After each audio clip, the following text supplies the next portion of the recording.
My astrology, Sirhud, is not just based on charts and computer screens, and it's very much about going out and doing this. And so watching these movements move and then participating in it, not just observationally, intellectually, but taking this into your body, it's an extraordinary revelation that can happen for anyone who's legitimately interested or wants to connect more with their inner masculine.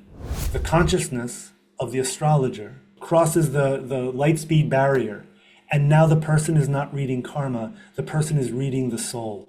But it's not coming through brain center, it's coming through brain plus heart plus hara or womb. It's coming through the entire synergic combined wisdom intelligence. So you have the feminine pure Shakti, you have the masculine pure spaciousness and Shiva stillness, like just unmoving, unshakable. The practitioner becomes a mouthpiece for that wisdom, for that soul in this life at that time.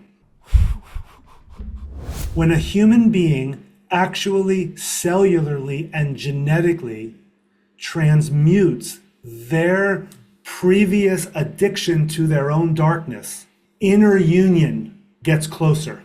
So when that happens in each person and they get together, now what happens? I don't need you like the mating game dictates I do. I don't need your yoni. You don't need my lingam. I don't need you. You don't need me. Now, how exciting. Now what do we want to do together? How do we want to explore sexuality, if at all? How do we want to explore creativity? How do we want to explore higher or deeper or lower consciousness? How do we want to play and create together? That's untethered. That's untested. That's what's brand new, and that's what you're tapping on. If we can go back to our birth moment, and let's say I was born at noon. So the sun is on my chart, would be up there. So what I would do is I'd go and I would find the sun in my own inner experience at the moment of my birth, my first few breaths, and I would with love, welcome the sun consciously with my breath. At my birth. That means that for the rest of your life, with every consequent breath, you would be straight away on the path towards becoming your true self instead of going through shit and then going through the therapies and going through the depression. And what this does for the species, in my opinion, Adam, is that the majority and the masses who will finally enter the transhumanism wave by letting go the sovereignty of their bodies, this is the antidote to that. It would not make sense for this beautiful field to be given to humanity or for humanity to deduce it if you could not actually play with the stars as if they're friends in your own classroom. Yes. My chart is in my body. That's true. That moment in time is exactly how my body is meant to be. But then my body changes, as you were saying. I'm not frozen at the birth moment. I'm not frozen at the birth chart. It changes and grows. And that potential becomes more and more and more and more. So am I defining myself as a particle, or am I defining myself astrologically as a wave? Yeah. Yeah. Namaste, Adam. Namaste, Sirhud. How are you? I'm looking forward to this conversation. We're actually wearing the same color, and surprisingly, it's a Saturnian color on a Mars conversation. So, Should I change? No. We'll be grounded in reality while speaking. There you go. So, that's the good thing. Because otherwise, I think overall with Mars, it ends up becoming so mythical and symbolic, especially with regards to masculinity, that I think the people who are not into this, like with their own heart in terms of interest and are learning it just intellectually, I think they are not able to make the connection of, how to actually use it in the material world and how to do that. But before we get into that, first of all, thank you so much for taking the time out. I came across you when I think I was trying to figure out what's going on with Mars in terms of the retrograde. And I came across your video on the Astrology Hub podcast. And that was with a lady, I don't remember her name. And I saw some pretty interesting insights because for me, first of all, astrology is a very new thing, and it came in recently into my life because I had to figure out like how am I still alive after quite a few things happened to me. And coming from India, obviously the Vedic system is there, but I'm completely open-minded to the tropical and the Western system. And I always learn a lot from both sides of those, world when it comes to this particular subject. And your insights were very interesting. And then I came across the Mars Gates website as well. So Ah, you found that website. yeah.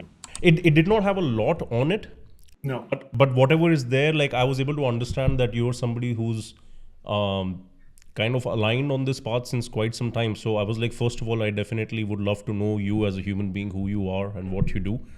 And secondly, would love to learn whatever is there, related to whatever is happening in the skies, because I think we are all in a very interesting space and time point in our lives as well as in the universe's lives. So welcome, first of all, over here. And Thank you. please go ahead with anything you want to ask or say. Or No, I'm open, Sirhud. There's so much we can talk about. There's so many things. I just maybe want to start out, since Mars was the initial attractor to you. That was the impulse. That was the motivation inside of you. And then when you went looking for it, you found the podcast and my information. So just as background here, I've been working with the Mars cycle for a long time. What that means to me is I have done a lot of writing about it. I'm currently finally working on the book on it. I've also done very deep counseling with men and with women using the Mars cycle. So okay. it's not just astrology, it's not just philosophizing, it's not just discussing cosmology and how the universe works. It's actually getting in there where actual human beings alive now on the planet are really struggling based on their own ignorance, desire, hatred, arrogance, and jealousy. And so meeting all of those things, if Mars is the main planet that's indicated at the time when they show up, then it's been more than an eye opener, let's just say that, for me personally, because I wasn't trained in the depth and the width of Mars. I was taught, like most Western astrologers, that Mars is Mars. Here's what it is. Okay. But what I've learned over the years from Mars and myself and people is that Mars has a certain developmental movement that is at sometimes penetrating deeper into towards truth, and other times it's widening. It's not going for more truth. It's going to flesh out and to experience and to integrate, we might say, a very Jupiter word, to integrate what it has already accomplished. Okay. So depending on a person's natal Mars, and meaning the archetypal, the innate nature of that wiring that they were infused with at birth, plus if they were supported or rejected in it in their upbringing, plus the culture that they were raised in, which very much, as you know, changes my self-acceptance or self-rejection based on what the culture tells me I'm supposed to be as a man or as a woman. With all of these things, then what happens is Mars becomes this multivalent, many-leveled thing. So what I did with this, Sirhud, to begin with here, is I looked at, from the Earth's perspective, from a geocentric perspective, I looked at the cycle of Mars and the Sun. Okay. Okay. I first learned about this idea from my first astrology teacher, and he did some amazing work with it. But as I started to do more of the counseling and the therapy-like work with my clients, I found that there was more need to articulate more of these faces of Mars. And so I went on a deep dive. I turned off, this was many years ago, I turned off the computers and just went out underneath the sky. So basically, I should back up and say, my astrology, Sirhud, is not just based on charts and computer screens and watching the planet, watching the screen move. It's very much about going out and doing this. Sometimes all night long. because the perception changes when you're out there for an hour, 2, Yeah. or 3 to all night long, Yeah. all night long. And now you're watching not just one planet move, but you're watching the entire celestial sphere not just go up and down, but turn as it's going up and down. And that signals fundamental, in my experience, biodynamic truths in our bodies. And this is particularly strong in men. The whole thing about men that, we're always doing. We always have to do. We always have to accomplish something. The joke is men always have to find some place to put it, right? The reason for that is because we are wired neurologically and sexually to, quote, do. And so watching these movements move and then participating in it, not just observationally, intellectually, but taking this into your body, it's an extraordinary revelation that can happen for anyone who's legitimately interested or wants to connect more with their inner masculine. Wow. It can be for a woman too. Of So course. I just want to frame whatever we're going to say astrological in our conversation today, that where I'm coming from is not just the study of the origins of Western civilization, the origin or the Vedas, or I'm talking about a very immediate, direct, somatic experience of, from this one body, Earth, movement of the entire sky, day in, day out, or nighttime. Okay, and that changes the perspective. That changes the insights that the astrologer can gain, because it's not just now a planet in a sign in a house and an aspects on the chart. It's now alive. So, for example, just for those who have a little bit of interest in astrology here, let me just say this: if you're an astrolite, and you study astrology or you like astrology, then the way you know astrology is by the planet's sign, houses, and aspects, and other things. But if you're a sky astrologer, and that's the term I coined about 12 years ago, a sky astrology. Now we're talking about how far or close to the Earth is the planet. How Yeah. fast or slow is the planet? Is the planet bright or dim? And is it a morning star, midnight star, or evening star when it's appearing? Now, what I'm saying here, this was the basis of the origins of not only Western, but Eastern astrology too. Before there were computers and tables, there Yeah. was literally the observation where the sky priest knew how to look. They would use their hands and fingers and the length of their digits on their hands to measure degrees. Oh, wow. Okay. And so the body became the measuring stick. Ah, How immediate is that? yeah. That's no longer intellectualized. That's now you are receiving the information or the delineation or the meaning of whatever you're looking at through the participation of your gross body, your gross human earth body. And that changes the quality of the astrology that's practiced.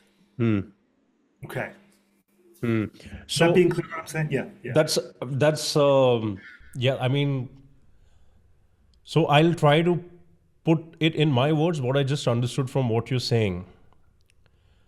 Basically, the way you have kind of embarked on this journey is, first of all, through actual physical observation of the heavens, Yes.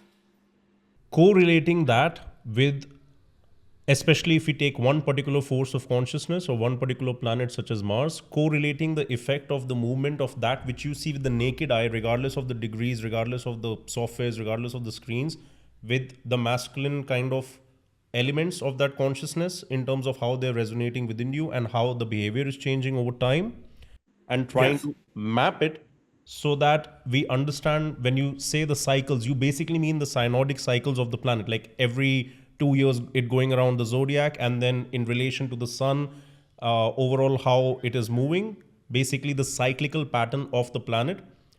And whenever in that cycle it is going dim, how is it affecting us literally physiologically, literally emotionally, as well as, I'm guessing, your particular eye is on the target of all the attributes aligned with Mars, such as the doing, because Mars is the primal action, the first fire, the first move towards conquest, the thrusting motion, the penetration, the drilling, the doing, literally correlating what are the effects felt by the human body antenna standing on Earth while trying to physically, literally receive the rays of the graha or the planet.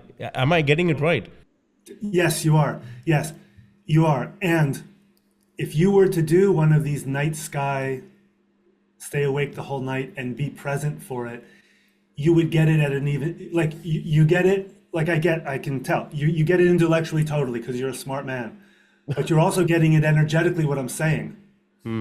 But putting your body out there and exposing yourself, it's almost like this. The ego mind, when you're out underneath the night sky all night long with intention, with sacred intention. No, you're not doing any harm. You're not spacing out. You're not taking drugs to just disappear. You know, you're really there for a good reason.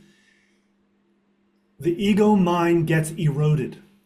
It erodes. And then you start to pick up on the actual, what I call the waves of conscious remembrance of this intimacy. And I use that word a lot in my work in astrology. Intimacy with the planets. It's no longer just, oh my God, I get it. Yes. It's deeper than that. It's in the body knowing. 100%. So, yeah. So everything you're saying is spot on. And let me take it a little further here. I then took the Mars cycle with the sun, and I wanted to see, was there a viable, useful way for us humans now on the planet at this time to delineate, to take the phase and break it up into specific sections? Because if I could do that in a consistently valuable way for people, then we can go back to the birth moment, a person's natal chart. And now we can see, what was my birth Mars imprint, not just by sign, house, and aspects, but by phase. By phase of its life cycle in the 2-year orbit cycle, as well as in a macro cycle which is beyond the 2-year orbit cycle? Precisely. Okay. And what would be the macro cycle beyond the 2-year orbit cycle? The macro cycle, well, that depends on, put it this way, there's many macro cycles beyond the 2-year cycle. There's Correct. many. You could make it the 179-year Mars cycle, which is a major thing, but nobody lives that long. Yeah. You could make it the 356, whatever. You So could go fractally keep increasing. fractally, you could go on, right? But it's all still Mars, but at just different octaves of expression. Okay. So what you're describing, the 2-year cycle, is essentially, from the Earth's perspective, roughly the amount of time it takes for Mars and the Sun to meet, separate, go around, and come back again at a different point in the zodiac. Roughly 2 years, sometimes 23 months, sometimes 26 months. Okay. Within that period, what I came to is 13 phases. There are 13 phases of Mars and the Sun. Now, just as background here, I went into the Mars cycle initially, this is many years ago, with just as much passion and almost like obnoxious Obsession. Yes, thank you. As I did with the Venus cycle. Okay. Okay. So I have a book on the Venus cycle. It's called The Light of Venus. It's on Amazon. It's the entire 13 phase cycle of Venus. And what that is, it came out in 2012. It came out right at the Venus Sun Cazimi, when Venus was crossing in front of the sun. And what that represents is, I think, a new form of astrology, which is you take the phases, Sirhud, the phases of the Venus and the sun. We're not talking signs. We're not talking degrees of the zodiac. We're not talking in relationship to other planets. Just Venus and the sun. And you look at that with open heart, open hara, or womb, open body intelligence, and you can delineate, you can start to receive just as clear meanings about yourself and your original birth makeup as you can to say Venus in Libra in the 11th house. Okay. And I think this is the first time in astrology this was done. Since then, the book and my work has, to use a Mars word, inspired and inseminated a lot of astrologers to then find their own way into the Mars cycle with the sun and their own way into Venus and the sun, which is great. It's just spread and spread and spread. And some people have gone further into some directions than I've ever gone, and because they're genius in ways that I'm just ignorant about. And other times people took it in different ways, applied to different areas of human life that I'm not interested in. You know, it really kind of was a seed. Wow. But this is the idea here. And this is why I get so excited talking about this. It has been too long that astrology has been limited to, I'm a Pisces, I'm a Libra, I'm a this. But here's what I think this book and a lot of other authors now are championing. The cycle with the sun and a planet, it's not you fixed in time at your birth moment anymore. Mm-hmm. It's you as a flow, as a wave. And that wave, we'll talk about Mars here. Whatever phase that you or I or a group or a country was born in, that phase represents in a very real way, and I can show this through the delineation, through the interpreting of it, that person's interface between their personal masculine, natal Mars, house, sign aspects, and the collective masculine as it's unfolding and evolving and reverting and all of that. 100%. So the phase is this moving dance. It's not a fixed thing. Like, think about it. Let's say I'm in Aries. That means I was born with Sun in Aries. I've just put a box and a ceiling and a floor on myself. Yes. And I do that for every single one. The sun, the moon, Venus, Mars, Mercury, blah, blah, blah, blah, blah, blah, blah, blah. Yeah. Okay, with this is moving with. In fact, the ancient Greek origin of the Latin word synodic means to move or to travel with.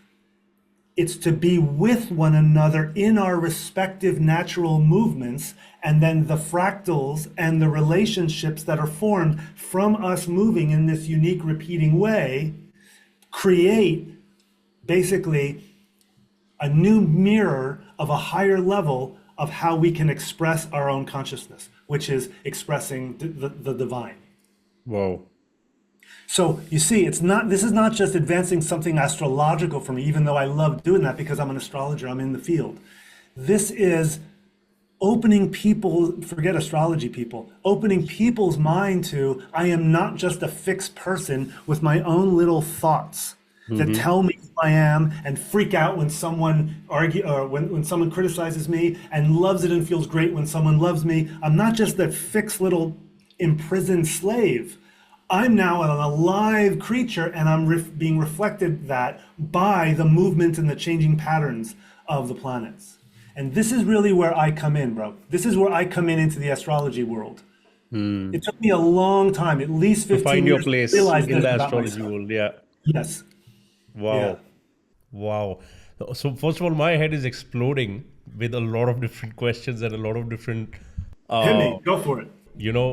links in my head. But first of all, that is a beautiful story of your life where, so first of all, just to clarify a couple of things, I don't know much about your background and I don't know from where you've come, and I would love to know that, but later. This is pure magic right now. So, Okay. so first of all, to know that you're an astrologer, and obviously there are a dime a dozen, as the world of internet has brought around lately. So 100% there's a lot.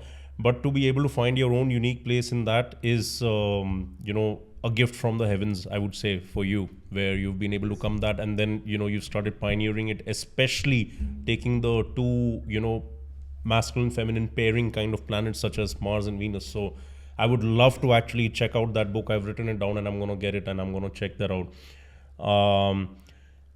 So I've got too many things going on. Now I'm going to start rambling randomly, because I completely concur with you when you say that the way people enter astrology, especially in the age of the internet, which is a very mercurial information based age, I guess, as well as that's how it's conditioned the people, is that ultimately Mercury, being a prince, cannot understand the vastness of the application of any knowledge, because Mercury, being a prince, would love to try, experiment and get bored like a toy and then move on to the next thing. Exactly. Right. Now, when I came across astrology, and it's been just 3 years, and by the way, I don't learn professionally.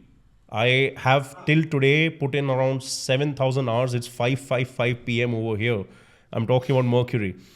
I've put in, yeah, like 7,000 hours probably by now of self study randomly, from first trying to literally get myself a breath of life. Otherwise, I was like finished, in a lot of ways. And for me to find answers. And the thing is, the way I started connecting with the subject was that exactly the way you said, that people say, I'm a Pisces, I'm in Aries, and then this thing that, yeah, this is me. And for them, the world of astrology actually begins and ends here. But the simple fact that astrology or the cosmos, or both astrology, astronomy, are about looking up at this, layer which we have, which we think is the limit, but it basically connects us with the ether element and with the boundary breaking sky, and hence in one way get joined with the 360 degrees of life, in which we are not just one section of a 30 degrees, because we are actually all the 360 degrees. That's why everyone's chart has all the 360 degrees, right? And then what you're doing is basically, the way I'm viewing it in my mind is that you're actually, since we are all affected by everything that's around us and whichever environment we are in, and this is the megalithic environment within which all of us are there, that you're actually looking at them also as a thing which is alive, and then the way they're going through their lifespan, and we as organisms being affected by them, the way we are then imbibing that life force energy, because they are grahas, they are humongous aspects of energy, and they're radiating through us as different forms of the consciousness, that you are actually dancing with them, and that is exactly the way when I started looking at the subject. And by the very miniature understanding I have of it now, it's been 3 years, 2021 second half I started studying this. It's honestly blowing my mind as to how much of a god a human being is actually capable of being. But the only way that is going to be possible is if we, let's say, don't do it the mercurial way. But unfortunately, today, everyone is rampant when it comes to intaking information, but I see people doing nothing with it. Basically, I see people getting brain dead. And that's why I abuse the living shit out of, people in my own community as well. That there is no point of you saying that, like, for example, when they come across my work, because so my work is also pretty interesting, because the thing is, I got into a journey of masculinity myself at a very young age when I realized I'm nothing, I'm a piece of shit. And then I started really working on it, and then I started going deeper and deeper and deeper. And then my whole life was on a very different trajectory. And I was actually in the West. So I was also over there, and then I had a very different line until I had to listen to the force of consciousness from within me shouting at me that this is not what I'm supposed to do. Even though everything was perfect, there was nothing wrong in the material world whatsoever. And I would have been in a much better place, materially speaking, in life. Yeah, sure. And I went into the whole masculinity thing. And the thing is, normally, I'm guessing a lot of people who get into astrology, they come across the fields of symbology, mythology, etc. via astrology. So I learned symbology, came across a lot of stories, came across, different civilizations and the different gods which they had, etc. And astrology came later. And when it came, Adam, I'm telling you, I have exploded, because I have studied a whole bunch of different subjects since the age of 14, outside of regular life, school, and all of that. Good. And this connected everything for me. Yeah. It was like this one universal binary coding language, you can kind of call it, that just made these connections. But the thing is, we are coders at the same time. We have not just been encoded to be like, I'm a Pisces and I'm an Aries and I'm a this. And this is why I absolutely love this beautiful divine science that I'm telling you, Adam, it has nothing to do with most of the work which I'm supposed to do, yet I hide from the team. I hide from the team and I'm studying all day. I'm just studying all day. I'm just incredibly hungry for this knowledge, you know. And I'm so blessed actually that somehow I could not get misled by the intranet. I like to call it the intranet instead of the internet. You know, Yes, I'm very familiar. yeah, so I was so happy that luckily it's either with Jupiter's blessings or what that I'm able to find the right kind of people, you know, working in these fields who are normally hidden. They won't be the biggest on social media and stuff like that, but they are doing authentic pioneering work. And this is beautiful, like what you're doing. Now, if I can ask you a couple of questions simply, which spring to my mind straight away, can you give me an example of, by observing this cycle, something beyond the individual, something which applies to the macro or the mundane astrology side of things with regards to world happenings? How is the cycle doing? How is the health of Mars? How is it doing overall in the world? Ah, I see. So what you're saying is, how are we doing? How is humanity doing relative to our masculine? Yeah. And even how is the Mars doing relative to the Sun? Because the assumption I made in my head when you explained to me that the way you observe the cycles is in with the Sun as the main anchor ultimately. Yes. And how either Mars or Venus are dealing with that particular star because their entire life is about the Sun since they're revolving around it, just like all of created life over here. Yes. So one, I'm interested in as to why did you first of all pick just Venus and Mars? And especially the Mars aspect, why have you picked Mars? Like what was your personal curiosity or personal drive? If there was an explanation for it. And if not, it was just energy, then I understand. Yeah. And the second thing is that if you're doing it with the Sun, are you doing it with the Sun because of what I said, as their life revolves around this and they're basically transmitting the raw energy from the Sun via the Martian consciousness into the Martian aspect of our life? Is it that the way you do it or what exactly? Great. There's a lot in there. Every planet has a cycle with the Sun. Mm-hmm. So what you just said at the very end there, that absolutely is. When I'm looking up, like right now, as we're recording this conversation, Mars is closest to the Earth, fastest in its retrograde movement, Mm-hmm.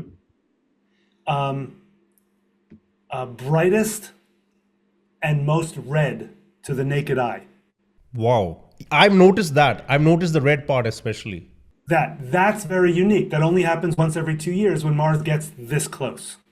Okay. Okay, so to your point, and the reason I bring up those, what I call them sky factors, and the people who study the work that I put out around Mars and Venus and the other planets, visual or sky astrology, is they start to translate, oh, Mars is close to the Earth, then that means something. It's not just, oh, cool, neat fact. It converts into consciousness. It converts into being able to interpret Mars in the sign of Cancer, close to so the sky informs the chart. So actually, yeah, let me back up and say this. The sky is the context. The chart and everything an astrologer can do on a chart, whether it's Western or Vedic or Chinese, the chart is the content. Context, content. Mm-hmm. But this is a very, very, very large transpersonal context here. This is pure graha. This is just pure energy, pure life happening. I call it universal aliveness.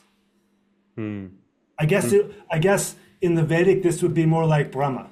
This would just be like the creative field, the quantum field from which everything is emanating. From which everything emanating, right. Right, exactly. I'm not at all skilled in Vedic, but maybe then the movement of that field to create form might be Krishna. I don't know. Or whatever. Okay.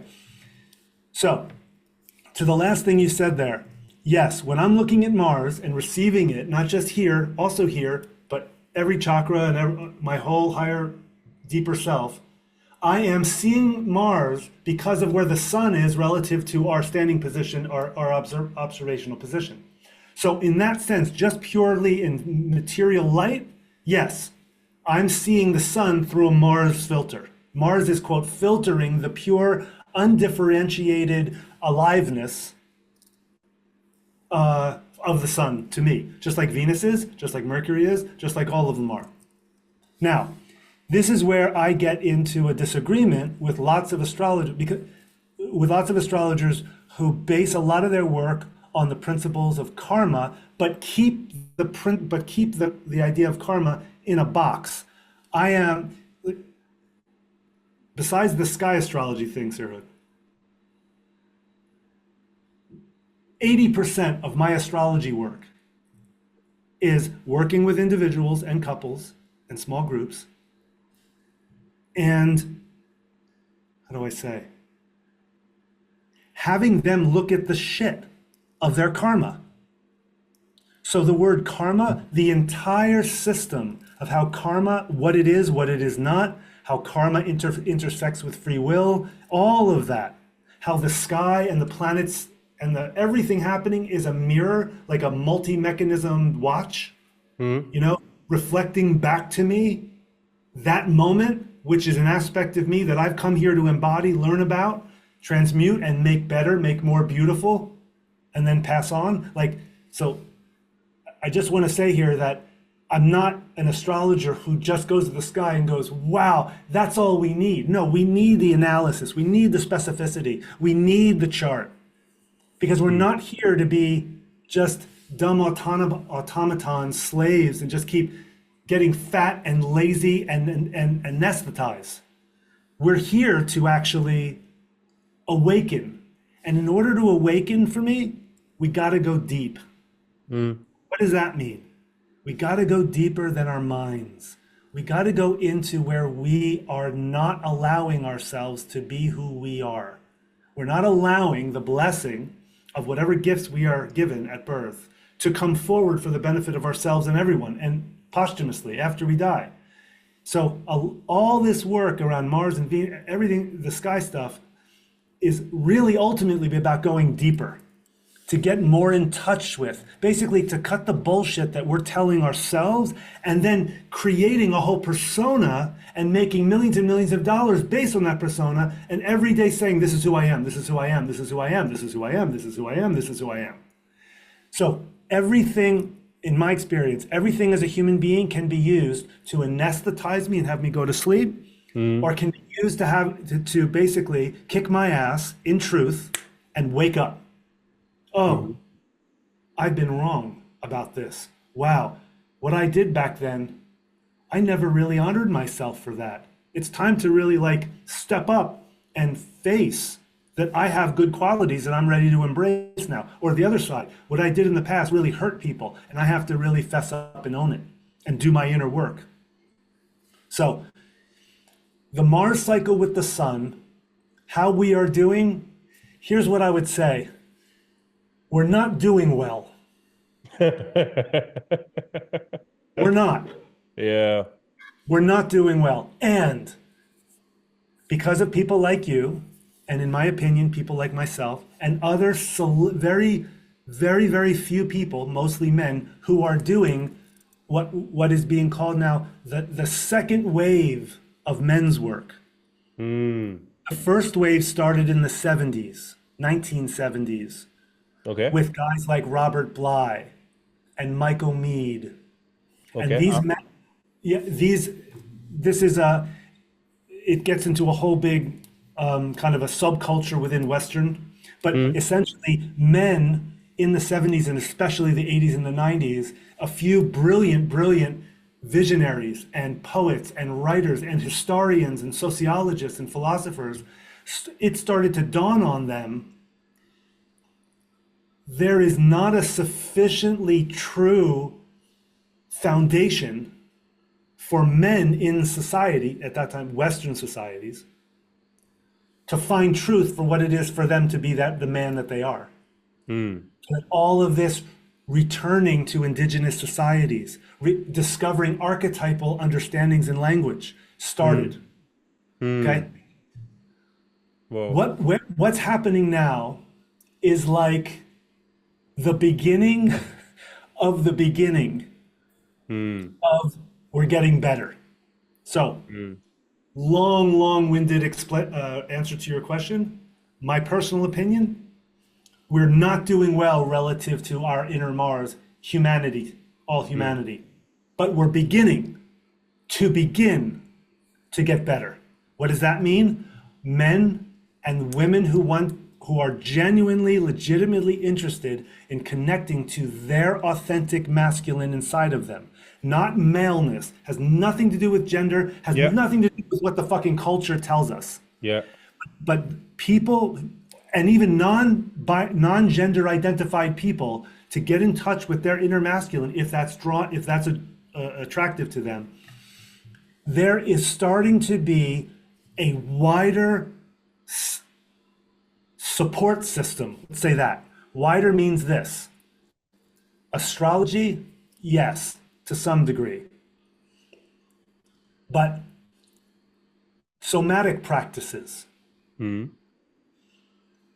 circles of people, whether it's men only, or women and men, for Hmm. healing, for processing, for it's and it's also the increase of modalities that men and women can find now to help them cut their minds for a time and get right to the pain point in the ego structure, subconsciously and even deeper than that, unconsciously, to touch into where they are at, where they themselves are actively suppressing their beauty, their power, their sexiness, their raw genius and brilliance and awakening. Where I am doing that to myself, you're doing it to you, and as a group of, let's say, 15 friends, we're all doing it to our as a group. In other words, Wow. we're behaving in a certain way, or we're telling ourselves internally something that ultimately stems from this fundamental suppression or distortion or twist of our natural way that we express. Now, Wow. in astrology, where some of the astrology that I practice, this is all associated with the word conditioning. Yeah. Conditioning. I can have, okay, so when I'm working up a chart, and the way that I teach my students when they're learning to become astrologers themselves, the way I teach how to do this is you look at the chart and you are able to assess or interpret past life karma, inherited genetic and epigenetic patterns, Understanding and your own DNA, basically. exactly your own DNA, both materially, so the physical DNA that science can track, but then there's also the etheric DNA, which a term was coined, I don't know, 10, 15 years ago, called epigenetics, which is the predispositions for certain behaviors, certain emotional patterns, certain psychological blind spots that I inherit not just from my parents, but from their parents and in other words, from my ancestors. So there's genetics and DNA, but there's also the etheric body of that, which is sometimes more insidious to actually get into and work through. So basically, thinking of the DNA as an antenna, we have started to work on changing the frequency that that antenna is tuned to. Exactly. Wow. Exactly. Wow. Beautifully said. Yes. Wow. Yes. I learned something. I just want to put this out there because it just popped up. I think it would be Please. the evolutionary purpose. I experienced this twice in my own life when I got very, very sick with COVID. Hmm. Okay. I learned this from my teaching partner. What she taught me was that COVID is fundamentally an evolutionary opportunity because of how distorted and unnatural it is in the body. So when people get affected by that virus, Hmm. not really, but that's the carrier of it, at the viral level, is where we can truly evolve. This is a whole tangent that we No, didn't. that's my ears are completely open. Please continue. Okay, great. So that's how I approached my two COVID experiences. I'm laid out.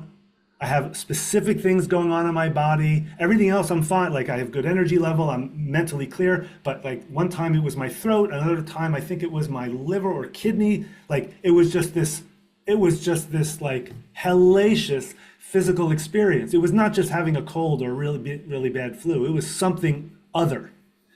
And from her explanations and wisdom, I was able to go deeper than just my physical suffering and get into what is this for me?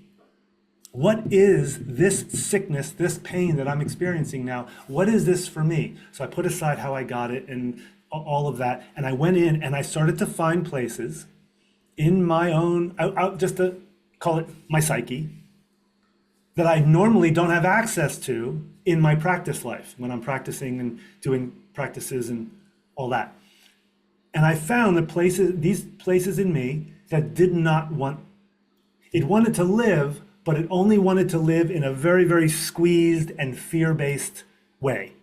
Constricted. Constricted in biological terror. Wow. Okay. Okay? And you were So- able to find that by paying attention there. Yes, but it took me a very long time, Sirhud. I don't Of mean course. to convey to you or anyone watching this like, oh yeah, I wiggled my nose and I suddenly had it. Like it was a long time of just self-sequestered, just being there and deeper. No, like I would get something new and I would feel into it like, no, that's bullshit. Throw that away. Oh, here's something else. Oh, there's a little something there. Yeah, but I'm mostly fabricating something. Okay, throw that away. Like here's a little piece of truth. And then eventually I got to where there's just biological terror that I inherited that I, before that time, was perfectly happy to continue to be a carrier and a progenitor of. And it might not ever affect my material life. I can be a Yeah. happy person. I can contribute to society. I could be a good, all that. But my life, like I'm obsessed. I have to keep going to where I'm not being and doing who and what I am. And that's where the Mars and Venus, I think, really, in astrology, more specifically, the feminine and the masculine. So for people brand new to my work, to the astrology works here, here's how I kind of give it really simply. The feminine. The feminine inside of each of us is the desire, capital D, to be fully who I am. To enrich and envelop and live and emanate the fullness, richness, beauty, pleasure, value, validity, radiance of my being that's undying. Manifestation of my soul. There you go. Manifestation of the pure wisdom vitality. Unadulterated, unfiltered. Unfiltered. And it needs to be touched. It needs to be met. It needs to be witnessed for that feminine in me, in a woman, in anyone to really radiate. Yeah. So being who I am, feminine. Okay, the masculine. Doing what I am, not who anymore. Yeah. Not who anymore. Yeah. What I am. That's the secret for all men who are who suffer from nice guy syndrome, who are afraid to be an asshole. They are still identified with who they are. They haven't surrendered or died to their male identity absorbing or not identifying, but absorbing more of they are a function of a larger dharmic, more than effort, a universal motivation to become. In fact, my definition of power is the movement of love becoming. So Wow. love doing itself. I know I know, like just sitting with you here, I don't know, again, I don't know much about your work, like you don't know mine, but you are so resonant in this place. So whoever you studied with, whatever you've gotten in your own awareness, this is resonant. We're coming from the same place that is way bigger than both of us. Yeah. Okay, Wow. so the Mars phases, getting back to that, the Mars phases start with Mars the furthest away from the Earth. Mm-hmm. So what I say is So, Mars. sorry, just before you begin on it, I'm really Yeah, oh, sorry to sorry. interrupt you. When we went on the tangent, you were starting with a series of points in which the second one was about the DNA, and then you were clarifying about the etheric level of the DNA, and before that was the first point, which I'm guessing was about the conditioning, psychological conditioning. I think it was that, if I'm not wrong. And then you were Okay. going to go to the third and the fourth, or wherever that part was going, if you remember that. Yeah. No, thank you. Thank you. So the first level to really understand the the evolutionary context of a person's life is a person's personal karma. Mm-hmm. And I mean positive and negative karma. Yeah. Because karma doesn't give a shit. Yeah. Okay. So that has nothing to do with this life. That has nothing to do with this gene pool. Yeah. Like I hurt someone in the past, karmically. I never found the truth in my heart about that act, and so Yeah. I carry that, and I keep denying and denying and denying and denying. And 17,000 lifetimes later, now this has turned into a serious freaking klesha. Yeah. This is turning into serious something that needs to be addressed, Yeah. or else I'm going somewhere else than the human realm. And burnt by the truth of the sun once we finally discover the truth. Exactly. Yeah. That beautiful. That's what gives this Mars cycle in phases and the Venus cycle, any cycle in phases. I mean, I have a whole body of work on the Saturn cycle with the sun and its phases. And later this year I'm going to come out with the cycle on Jupiter in the phases. Like Wow. so all of them have exactly what you say, the pure consciousness, the pure vitality, the pure transmission of truth, divine love, oneness, yes, yeah. That's the sun. But through these planets, because we human beings, while we're incarnated, we're not ready for all of ourselves all at once, like that Michelle Yeoh movie of last year was. Like everything happening all at once now, we need to parse it out still as a species. We need to parse it out. So karma is the first level. Second, the genetic and the epigenetic level. That's what we inherit. And the third is what we get imprinted with in utero, as well as within the first 6 to 9 months of life, because that's developmentally what the developmental psychologists tell us is called the pre-verbal stage of human development. Pre-verbal, before there's a conscious self-reference. So those three things, karma, ancestry, and the earliest life imprints, that's what tells us basically our starting block, our starting material, our starting context for just what the heck we're here for in this life to learn and grow about. And given enough time, given enough training on behalf of the astrologer, and a skilled astrologer can look at a chart, can start to talk to the person, get some feedback about what they're seeing, and be able to drill down. And Sirhud, something amazing happens. The consciousness of the astrologer crosses the threshold, crosses the light speed barrier. And now the person is not reading karma, the person is reading the soul. But it's not coming through brain center, it's coming through brain plus heart plus hara or womb. It's coming through the entire synergic combined wisdom intelligence. So you have the feminine pure Shakti, you have the masculine pure spaciousness and Shiva stillness, like just unmoving, unshakable, which is what incites her to move in the universe to keep to create. And all of that then becomes kind of the practitioner becomes a mouthpiece for that wisdom, for that soul in this life at that time.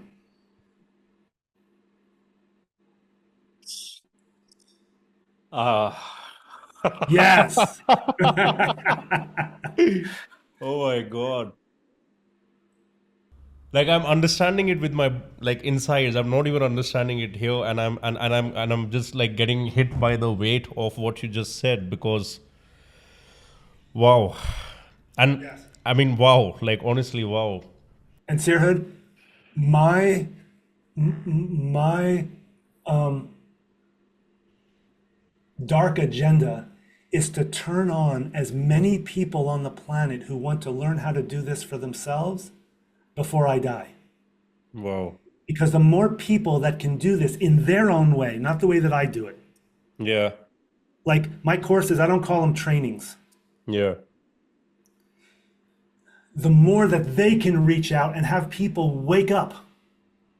I just want to explain something here. I'm just remembering that a lot of people who hear me say this, they have the kind of the same question. When a person wakes up, it doesn't mean that their shadow disappears. What I say though is their darkness becomes increasingly optional. In terms of the manifestation, because the awareness starts growing continuously. The awareness starts growing, right? But here's the thing about Western or Enlightenment spirituality oriented cultures. The awareness starts growing, Sirhud, but it doesn't just grow up in this direction. The awareness continues from that point. I feel it's in the center of the heart. It also grows and spreads down, out, downward into materiality, into the density of the material world, of rocks and minerals. So rooting into the earth, like as if you're sprouting roots, and basically roots yeah. and roots. Exactly. It's this. Wow. And this is where I feel this is probably one of the most exciting things for me to be part of the human species now on the planet. And that is, okay, real quick. In my very opinionated view, I don't claim to be right, but I'm very passionate about what I believe. 100%. Is most of human history that we have record of, human development has largely been defined by spiritualization. Spiritual, awakening to the truth, awakening to the eternal nature, non-dual states, Buddha mind, Rigpa, Samadhi. I believe in that, except it's partial, in my opinion. Because how much do we have to deny what's happening in the form, that the shell, the vessel that we're carrying? How much do we have to disavow that in order to really awaken? And there's where I feel there's a missing piece there. In other words, in other words, please. Yeah. For me, I see an indescribable vastness of new potential for humanity from this point forward. Now that we're at the bottom or whatever of the Kali Yuga, depending on how you define it. We're coming up for the next 13 or 12,000 years, okay, is to include the entire material illusory worlds in our awakening. Oh, okay. So not as a solo journey, but combined with the ecology that we are existing in. Yes, yes. Where we are a carrier, right? Where we are a carrier. Look, you in your body, your heart is pumping. That heart is pumping because of all kinds of reasons. But blood is made of minerals and liquids and fluids and all. That's material, dense material compared with our consciousness, compared with our feelings of love. It's a super high frequency, super coherent, can come in and out of any form. But wow, when I break a bone, ow, I got to stop everything. I got to stop my movement. Life moves. Okay. What happens when we start to awaken, but more to describe it an in-awakening process, not to exclude the fiercely penetrating cutting of illusion and ego and suffering and samsara, to include that totally with all the skillful means that that the ancient rishis and all of them, and the Buddhists and everyone else, and the Christians and the Jewish mystics and the Muslim, the Islamic mystics, but also to participate in our own realization, in our own transcendent experience, inclusive of however much or little our dense selves is appropriate to include in there. And this is uncharted territory. So you're saying that in terms of the entire journey of the human species, in terms of its evolution, the highest stage that we have assigned to people, and we have seen via history that when they reach Samadhi, when they reached enlightenment, and we think that is the pinnacle of the human experience, but basically that is the metaphysical while leaving the physical behind. Yes. You're saying the metaphysical from now onwards will happen along, conjoined, and can be done, and with us as the conducting lightning rod, connecting from the akasha and the ether as well as downwards into the material reality, that we will be bringing material reality along with it into higher consciousness. Why? Because even a rock and a stone and salt, taking the example of salt, because great example. Yes. yeah, because when you were saying this, that is when the blue Saturnian connection exploded in my mind as to why this conversation is happening. All right. Because you talked about bringing Saturn towards the sun in one way. Yes.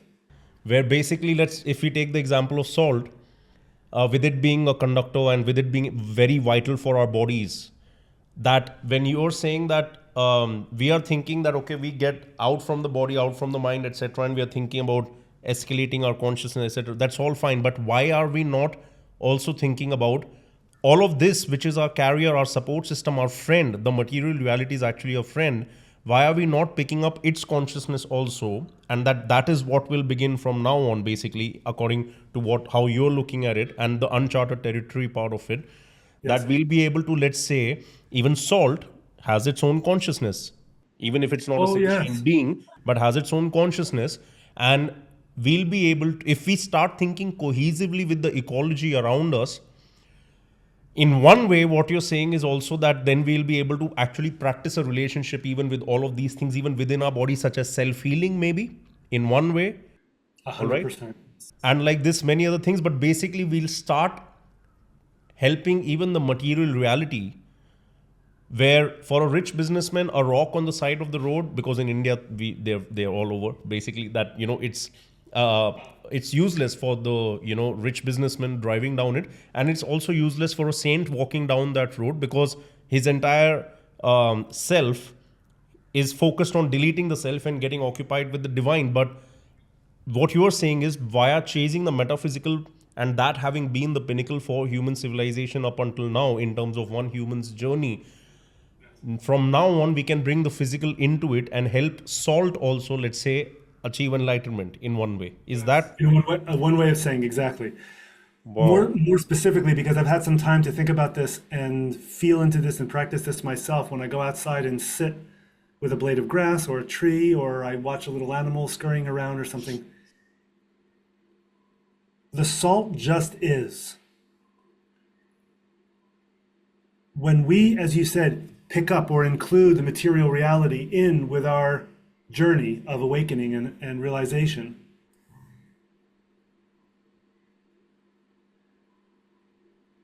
we don't have to actually focus on things outside like salt or rock or the cloud or the tree or the suffering of people in Los Angeles right now with the fires or all of that. We just have to get more and more. And here's where the roots are spreading things. Say, it's not just going down in a pillar like a mine, like someone who mines for minerals. It's tributaries. Yes, tributaries, exactly. And that's into our history, into our past, where there is not yet 100% love, 100% forgiveness and 100% gratitude for the blessing of our life. This is not a concept. This is not an energy flow through our chakras. This is a living, intimate, kind of like jaw-dropping, I have no words for the beauty and the power and the surrender that I'm experiencing right now. And that's how we as humans, we bring the material up. By focusing more and more on our bodies, and I want to explain that in a moment. This is a capital B, not just the gross physical body. Okay, but by focusing more and more on transforming what is in us, gross and subtle, that is not of love, that is not of truth. That's how we bring the salt and the minerals and the trees and the dense things of the material universe up with us. We don't focus, we don't make it a thing like, okay, I'm not achieving final samadhi until I'm completely intimate with tree consciousness. You know, it's not like that. So what I'm saying is we have to use the paradigm or the context that we were given, which is human consciousness. We have a history biologically. We have a history genetically. Some say that was really engineered wrongly for hundreds of thousands of years, you know, screwed with us, all of that. You can think about Atlantis, like going back to before recorded, what we call recorded history. You can think about other planetary, other vibrational places where maybe our souls incarnated. I mean, it's the entire sphere of material, or where consciousness materializes. And we go deeper and wider, and we start meeting what I call, just as a general term, the darkness in us. And specifically, Sirhud, Mars is the planet now in humanity, in my experience, or yes, it's in my research and also my current experience. Mars is our ally in this because Mars is the planet that will cross a boundary of limitation and enter, or pierce, or touch, or penetrate, or blow up if it needs an explosive kind of, because there's so much dormancy, there's so much stagnancy, it's now become toxic, right? Mars is that. In fact, Mars in my teaching is the planet representing Eros, the erotic. Yeah. Because the erotic is where I come out of my consciousness of whatever I am, the substrate of my consciousness, which I just call love. And I want to enter yours, and I want to meet you, and I want to meet and join. Exactly. And that crossing from meanness into the sphere and the universe of perfect unity is the erotic impulse in humanity. Yes, 100%. Okay. And that's Mars. Yeah. So each of these phases of Mars, very, very generally, this is high level, each of these phases describes the evolutionary desire, the soul incarnated into that person. Again, that Mars phase is the interface between me as an expression of the masculine, the sacred masculine, in with the collective and universal expression of the masculine. So that's what my Mars phase. So when I'm being responsible to my Mars phase, what I'm doing there is I'm saying my life is not just for me. It's not just for me. It's not just for my healing of my masculine and becoming the man that I'm meant to be and really establishing things and really, protecting and providing and blah, blah, blah, blah, blah. It now becomes, a colleague of mine describes this as a man climbing his second mountain, the mountain of meaning. Once you've gotten all the success that you can get, the second mountain will sometimes level a man, because now it's about, what are you really about? Yeah. And my whole work, my whole dharma, it seems like in this category, is to take a blaster and go into that second mountain, not the material possessions, but the real meaning making, and go mining deep, deep, deep, deep in the darkness, the ancient human darkness, or the ancient human suppressed freaking jaw-dropping beauty of authentic masculinity in women and men equally, and go in there and bring that out. So it's not just a man climbing the mountain. He has to go deep in there and find it within his own body. So really briefly then, my whole thing about body is I see the human body as one component, but I really define body as the entire vessel that carries me, which could be my physical body and my astral body and the causal body, which has its own agendas and its own darknesses and its own distortions, different than how I'm a wonderful person on the planet or I'm a shitty person on the planet. The causal level or the astral or the Buddhic or the Atmic level, there's all these different, quote, bodies. And then there's the racial level and the cultural level and the patriarchal level and the matriarchal level of my body. See, this is how multivalent a human being is. This is why I don't really spend a lot of time with a lot of astrologers, because the view is too self-serving, in my opinion. The view that they're operating their astrology within is too short or small. There is brilliant astrology out there. Some of the latest insights, thanks to computers, are like jaw-dropping. And when I look at them, when I test it out on myself, my family, people whose charts I know well, I go, that is brilliant. And then the next thing in my mind is, how does that advance or improve people's lives? Other than giving them more of an expanded idea of themselves. Great. If that's what someone needs, fantastic.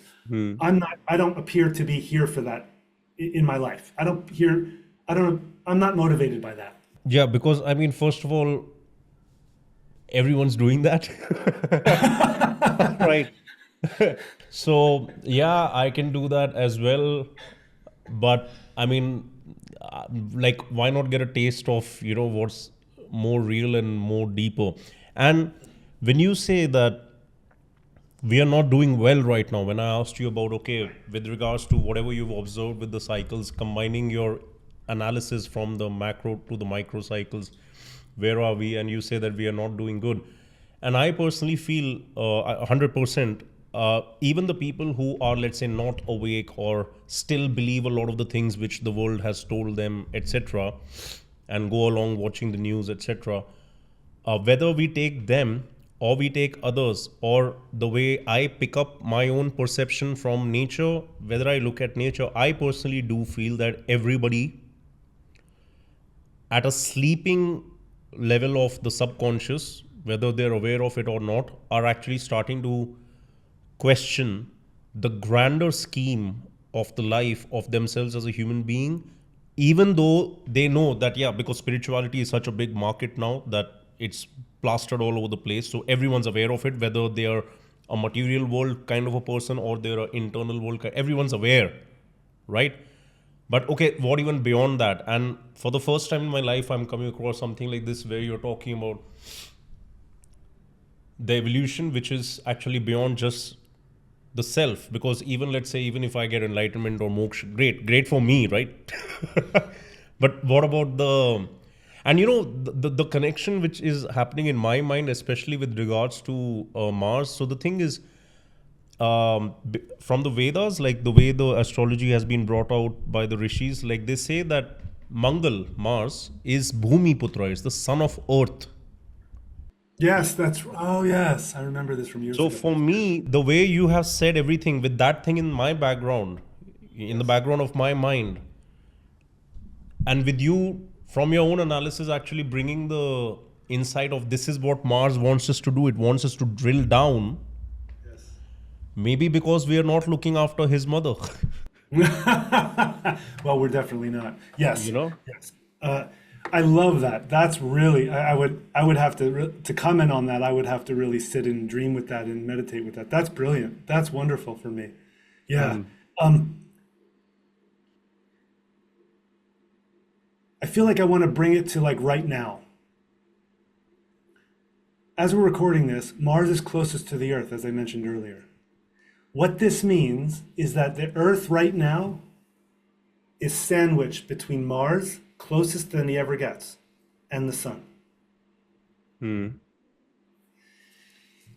when Mars is this close, and this is one of the factors in SKY Astrology, how close or far is a planet to the Earth at the time in question?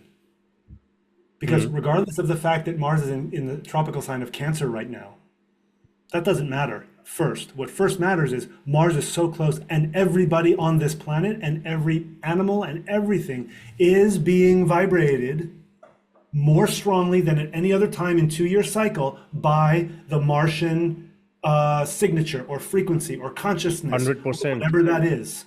For the past 2 months, Adam, my heart has been trying to explode, wants to explode, but I'm not able to do anything on the outside because of its debilitated state. But please continue. I don't want to interrupt. Yes. Well, I hope you found outlets for that or balancing techniques, because that can be, it can lead to, cardiac conditions. It can lead to flat out, it can lead to violence. I'm sick basically since two months in a very weird way. So yeah. Wow. And I'm somebody who loves to train. My journey and my transformation and my initiation into manhood began by working on my health. And I trained very seriously as an athlete, I didn't know that. Not as a professional athlete, but my life was like that because I suffer from thyroidism. I was the shortest guy in my school. And then I was so pissed off that for the rest of my life, I need to take the thyroid medication at the age of 14. I have to be like a 90-year-old person. That the trigger to everything began with first me working on my physical health, pure Aries Mars. And guess where do I have it? I have it in Aries.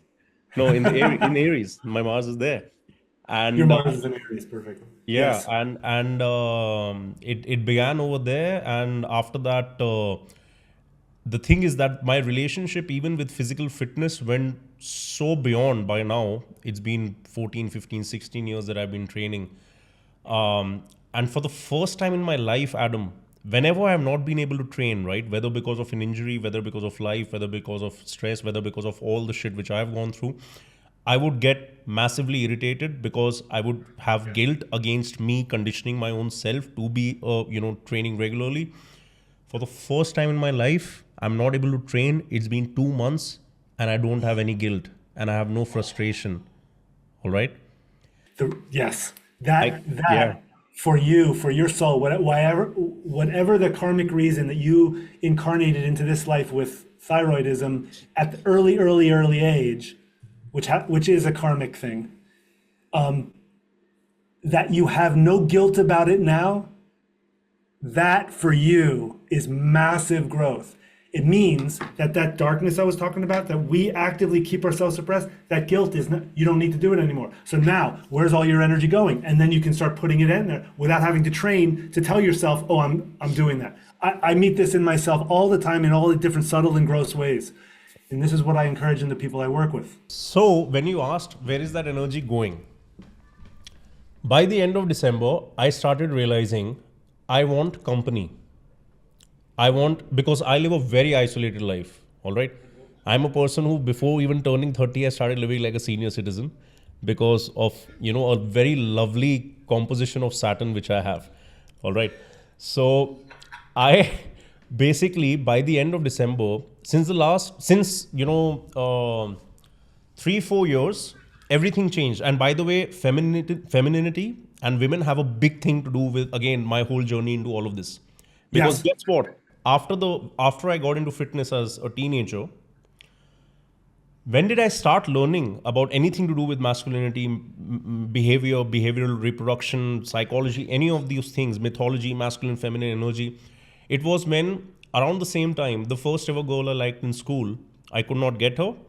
And then I was like, okay, I need to be able to get any woman who I ever desire. And then I spent a lot of time studying. And in my final 2 years of school, in a country like India, by the way. Yes, exactly. I had 19 girlfriends. In a country like India, without lying to even one, I had a girl who was, in a relation with me, and I was doing something with her best friend and the best friend's mom as well at the same time. Like, I was out there. Right? Now, to share something more intimate and personal with you, that I went through a lot of things.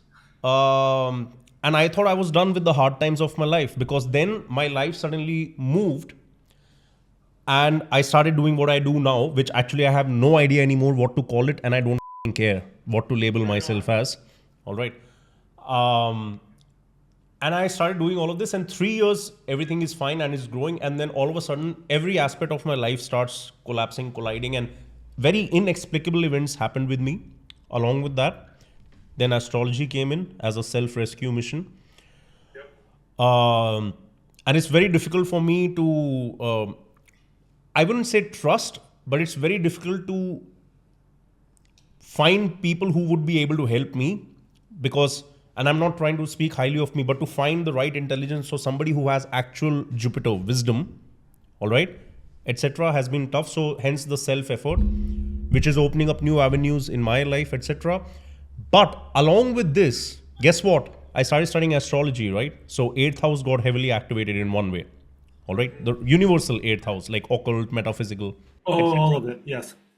Now, I know myself to be a highly sexual person. And my entire work for men is because at one point I realized I love to make women feel the way I know I'm able to make women feel. And I don't just mean sexual. I mean in terms of the company of having masculinity as a container around them where they can erupt Yes. and manifest whatever Shakti they are carrying Yes. at levels at which they get shocked because they have no idea that they had these possibilities. Exactly. All right, as a woman playing so many different characters. Now, I love doing that. I realized I've got one penis. I can't do it for the whole world. I thought I'll just make other men better. That's how my journey on helping men, and me being the first men's coach in India, for example, started. I see. Now, Thank you for sharing that. all this time, sexually, I'm still active as a human being. All of this begins, this second wave of, me dying and then now very slowly starting to come back to life. After a cycle of 8 years, 2016, all of this started. With 2019, it's been extreme at another level.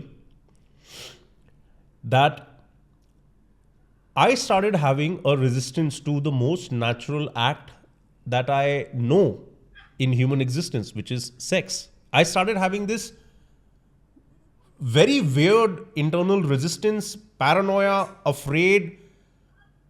And I found myself that I was still trying to mate and copulate and have intercourse just because, one, it is one of my most raw forms of expression and it should be for everyone. And two,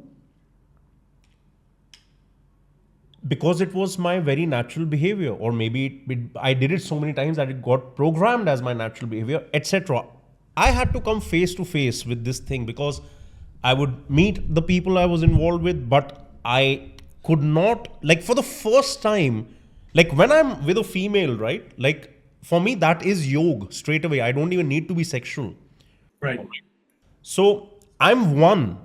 But for the first time in male to female interactions, I started feeling fragmented. Some part wants to do it, some part doesn't want to do it, some part things like I, asked for her company, and of course she knows who I am. She's received me before in that way. She's dying to receive me like that, and I'm unsure and what the like it a complete conflict in the head. Until I finally had to stop, because I was like, I have since childhood done whatever comes naturally to me. Now this came naturally, but it seemed unnatural to my intelligence, to my body. It seemed very unnatural. Yes. And I had to stop it. Yes. I stopped it finally. And then a long period has gone of, not engaging at all. This year, the little bit of the desire and stuff started coming back. And not even sexual, just in terms of wanting to engage with the feminine. Because, by the way, while all this is happening, another tangent is that the feminine in myself has been waking up to another level. I can't even tell you. Yes. I can't even tell you at what levels. I'm grateful to hear that you are conscious of this, because this is inevitable in the story that you've told me thus far. The another level is inevitable. It will happen either in this life, when you're dying, or in the next life. But what you're describing, where you just said, that's more another deeper, subtle layer of darkness or unconsciousness or racial memory or guilt or whatever coming up, expressing through you. It's not just you and your karma. It's also a lot of other things that coming through you. You move through it. You go celibate for years and years, right on for that. And now your own desire is coming, but it's no longer the feminine as you've known it. Yeah. And this realization about your own inner feminine and the experience of her in yourself and in women, this is the mark. I see this in men. This is the mark of a man truly becoming what I call a mature man. He realizes that literally there are different octaves of expression of his masculinity, his femininity, a woman's femininity, and a woman's masculinity. So please, I'm interrupting you. No, you're not. Thank you so much for sharing that.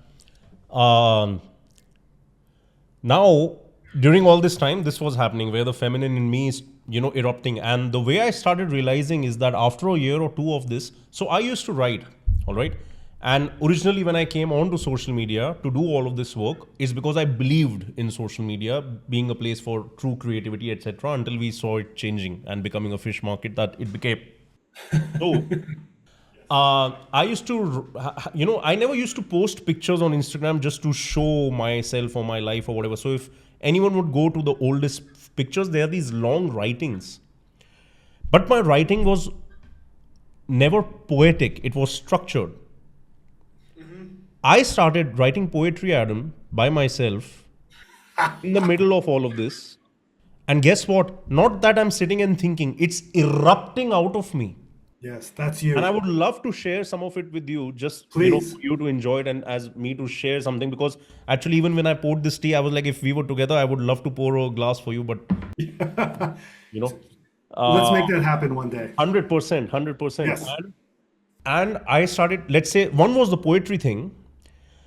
Now there's another thing which started happening along with this when I started realizing the more subtle levels of this is that I started being a medium for the divine feminine to kind of talk and tell what it's going to do next in the world. All right. And I started writing all of that shit which I've never done. So I'm aware of a lot of things which will happen in the world since a young age because I've studied geopolitics and many other things. So I'm aware via intellect. Yes. Now, all of a sudden, I wouldn't like to call it a prediction, but it's more like an oracle which is speaking out of me. And even I don't know where the it is coming from. Yes. But it seems so truthful and real that with zero fear, I'm just throwing it out in the world. I love it. Let me ask you, what is the quality of the experience when this information comes through? Is it like having a great idea when you're writing? What is it? Is there a sensual component to it? Is it purely? Is it like just like a? Some people describe it like a burning in their mind. They just have to get the pen and paper and like write it out. What is the somatic feeling quality or sensation quality of when you're in oracle mode? It's definitely do. I wouldn't know if sensual is the word or sensory, but it's my whole self being alive and having energy because. The first times I started writing the poems and stuff was in the night, and I would be trying to sleep, but I'm not able to sleep. Now, I'm not able to sleep not because I'm overthinking or I'm depressed or I'm anxious. I've done all that homework a decade ago of being depressed, anxious, gone through the meds, wrongly diagnosed, bullshit. Like I can't even tell you the amount of torture I've gone through just in that one aspect of life. This was a force which I like. I'm still lucky that it's maybe not damaged me in some way, but it was a force which had to come out. Yes. But I'm in complete isolation as my own lifestyle. I can't deal much with the world, and it just would make me feel more alive than I've ever been. Yes. And in a flash, I would just write something, and it's been in different ways. And I'll just ask my team to just send me the female writings. That was something which was happening on the side. Now, guess what? Another thing which started happening when I started noticing that tangent is that now I'm more of a woman than the woman I come across in life. Now, that's both one, I go like, wow, that, the grace has been born in me at such a level that I've started to understand things which I have no explanations for. All right, first of all, in terms of just the way I'm interacting with the world and nature. Yes. And with people, I was always a little, the reason why, especially now, I'm isolated more is because, one, obviously, on the exterior side, my sense of identity, confidence, everything got shattered with the things which happened to me, and nothing to do with the outside world. I started questioning where the hell is Sirhud? Like, where am I? Because I thought it's gone. I thought I'm biologically alive, but I'm spiritually dead. I've come to that kind of a, state as well. And this has been bringing me back to life, and in a very different way, which I don't understand. And I would love to, get some sort of guidance in my own life from, I don't know, either people who are more aware of, the Durga form of energy or the Ma Kali form of energy, etc., just to understand if there is something going on there. But basically, the poetry started coming out, the femininity, intuition, all those aspects bursted at another level. I'm sitting with women, and normally in a male-female interaction for majority within the species, the woman is always 1 or 2 steps ahead. Yep, I agree. Here, and normally the man doesn't know how to behave, or okay, what exactly should I do next, etc. That deep level psychic calculations going on when the dance of mating begins between these two animals. And for me, I'm the one who's ahead, and a woman, through her body language, through her conversation, actually does not know how to be anymore. Right. And I can see why that is happening. And I have empathy and compassion for her, because I know how different world agendas have installed feminism in women along with the feminism side, and has grown the masculine energy in them at a very low consciousness level, that now they are, in India especially, we are going through whatever you have already seen happen in the States happened 60, 70 years ago with the mind programming, where now we have women starting to work in the corporates, etc. And now for the first time, they have ovary problems, cyst problems, fibroid problems, conception problems, menstrual problems, because you're not being true to your own nature. It was never about that you cannot do this. Is that you, at your core nature, do not enjoy doing this. So why are you letting yourself be programmed? Exactly. Right? So on one side, I have this anger, because even though I'm working for men, I'm actually one of the biggest feminists ever in the real sense of the word. Me too. Right? Exactly. And on the other hand, I have empathy for the woman, because it's so funny. Like, I have been in a position where, as a man trying to attract a mate, and I'm powerless. And then I had a lot of power. And then I was done with it also, got bored. Then I went deeper into the studies. But I was always active. And now I can see that this woman is craving me. Yep. But why is she craving me? Where is her desire coming from? She's not aware of that. That's right. And that saddens me and angers me at the same time, because on one side, I know what a vessel of power she is. Yes. And the angering part in me is that she's not aware of it. Exactly. Yes. And the grace part in me does not allow me to then go ahead, even though I know this woman is available for me to, do whatever. But I'm not able to go ahead because I'm not able to find. Yes. Oh. Yes.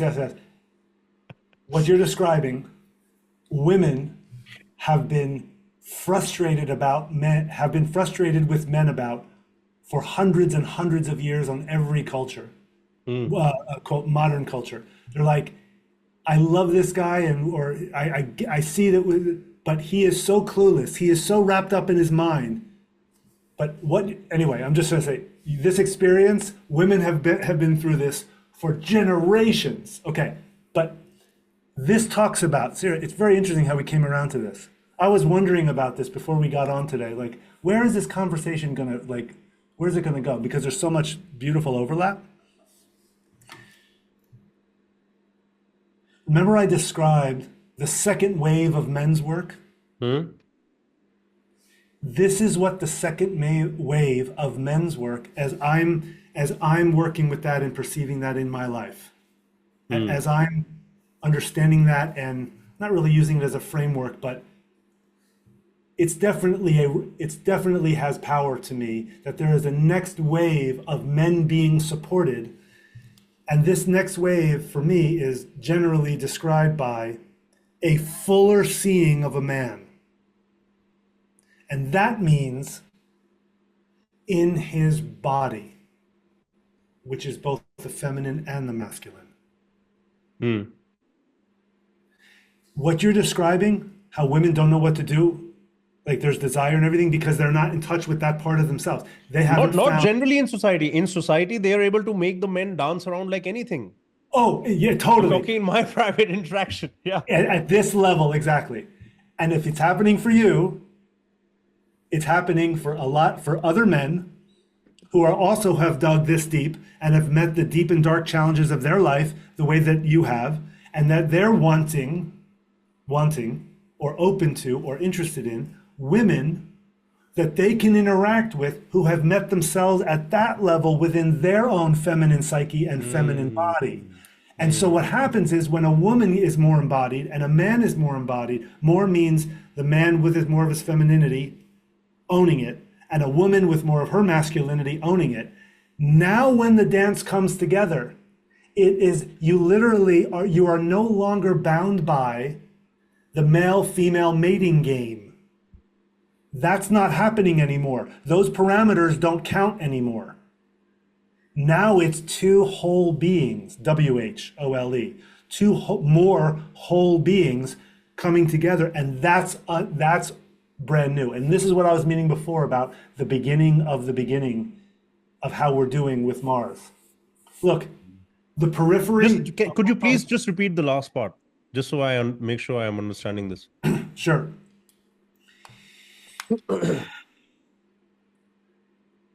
When a whole man, which doesn't mean he's done, it doesn't mean he knows shit that other people don't know. It just means that he has met his own, perhaps lifetimes long resistances and darknesses and distortions and trauma. And a woman has done the same thing in herself. When that happens,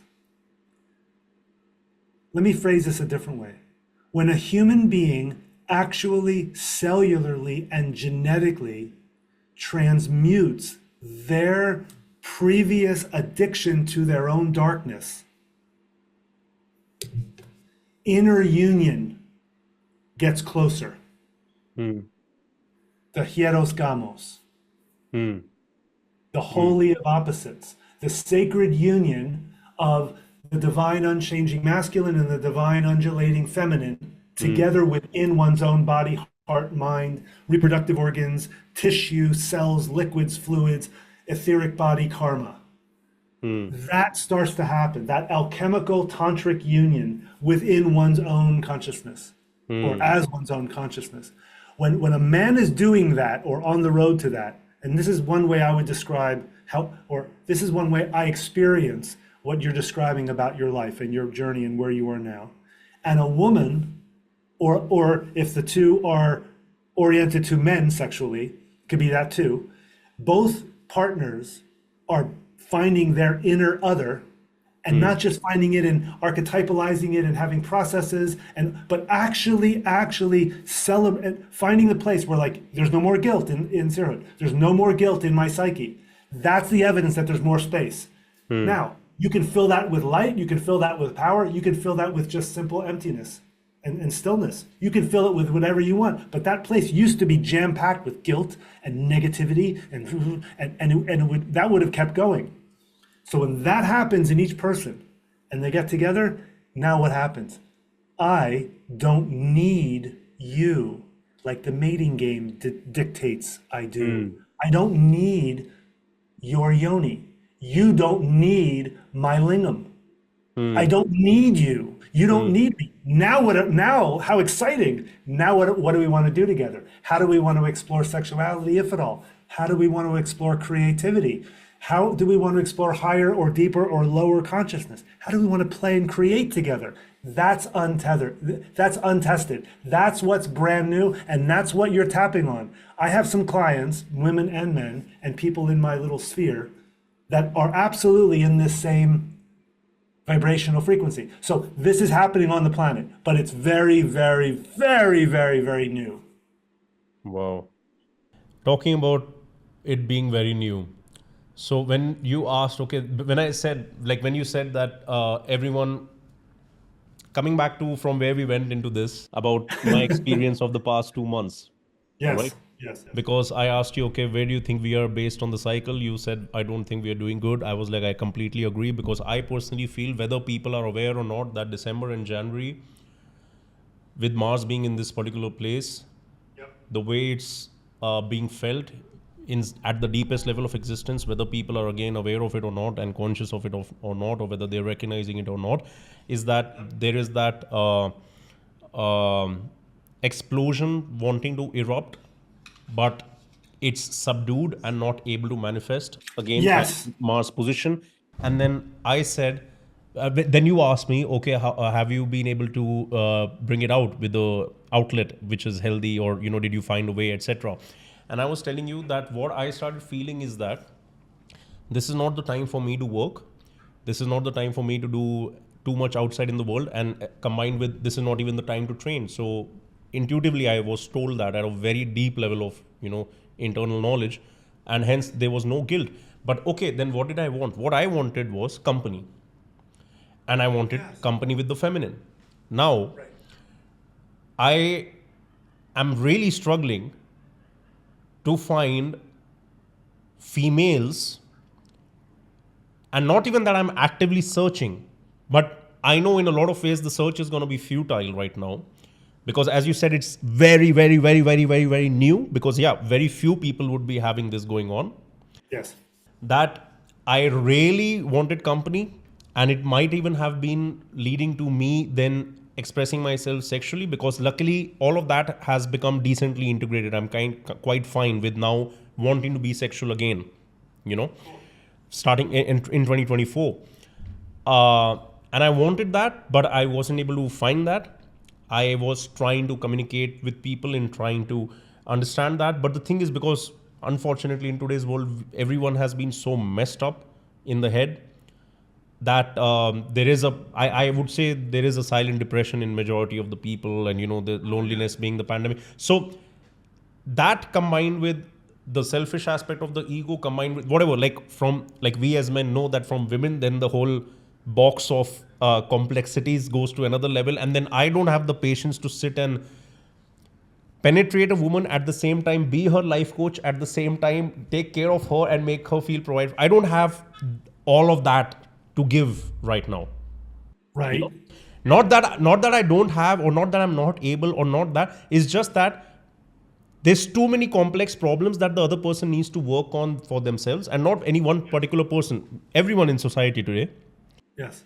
But I am at the level where, let's say, regardless of whether I am doing the work, not doing the work, but when it comes to the expression, when I wanted the company, all I wanted was genuine human company, where I personally know that males, especially, like I've always gotten along better with elder people, because males my age sooner or later have an issue, because I'm somebody who just doesn't stop, I don't know, working on myself, or I don't know how to put it.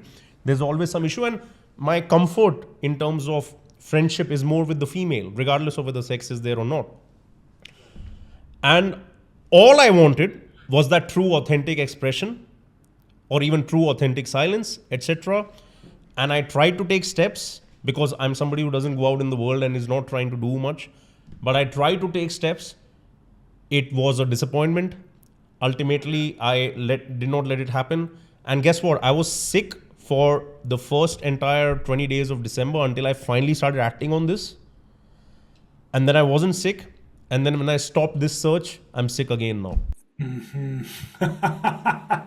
And guess which region? This region. This is where Oh, I'm hello. Yes. I want to read you something. Please. This is from every time Mars starts a new cycle with the sun, I create a whole 35-page whole calendar of getting all the dates, all the aspects, like all the archetypal stuff, all the observational astronomical stuff. So on a deeper level, this cycle will, and let me give it back up. Right now, this particular point where Mars is exactly opposite the sun, this is what's called the transcendence phase. This is something I want to lay at your feet for you to contemplate. Mars and transcendence, they usually don't go together. Yeah. Because Mars is just the warrior and the fighter and the fucker and the killer and all of that. But in this time, Mars being so close to Earth, meaning our humanity, our human masculinity, is vibrating so strongly with the presence of Mars that what happens is the normal container in the personal consciousness that keeps our masculinity in vibrates so high that the container itself dissolves, but the masculine doesn't stop. Yeah. So that's transcendence. So that's what's happening right now. We are literally, that's why I agreed to this, to change around my schedule to meet and have this conversation with you in the midst of this Mars transcendence phase. Okay, we'd have to wait till 2027 to do this again if we wanted to do this right here. So here's what I write about this. On this deeper level, this cycle's transcendence phase will ignite, and you said almost exactly the words of this, will ignite a depth charge in humanity wherever disempowered reliance on others or leaders on a system has replaced personal sovereignty.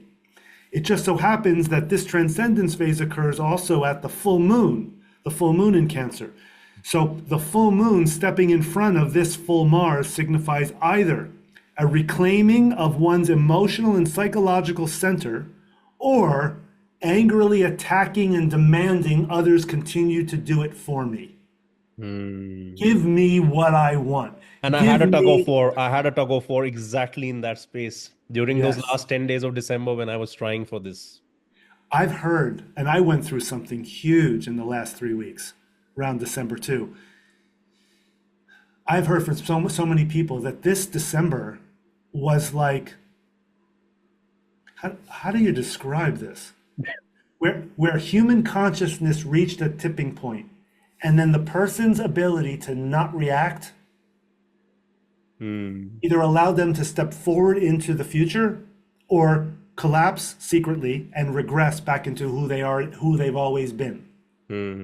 This December was a tipping point. So if you had regressed, if you had gone back into whatever your old shit was, it would have been very hard the next time to come back out of this. Not impossible, but much harder. Okay? Yeah.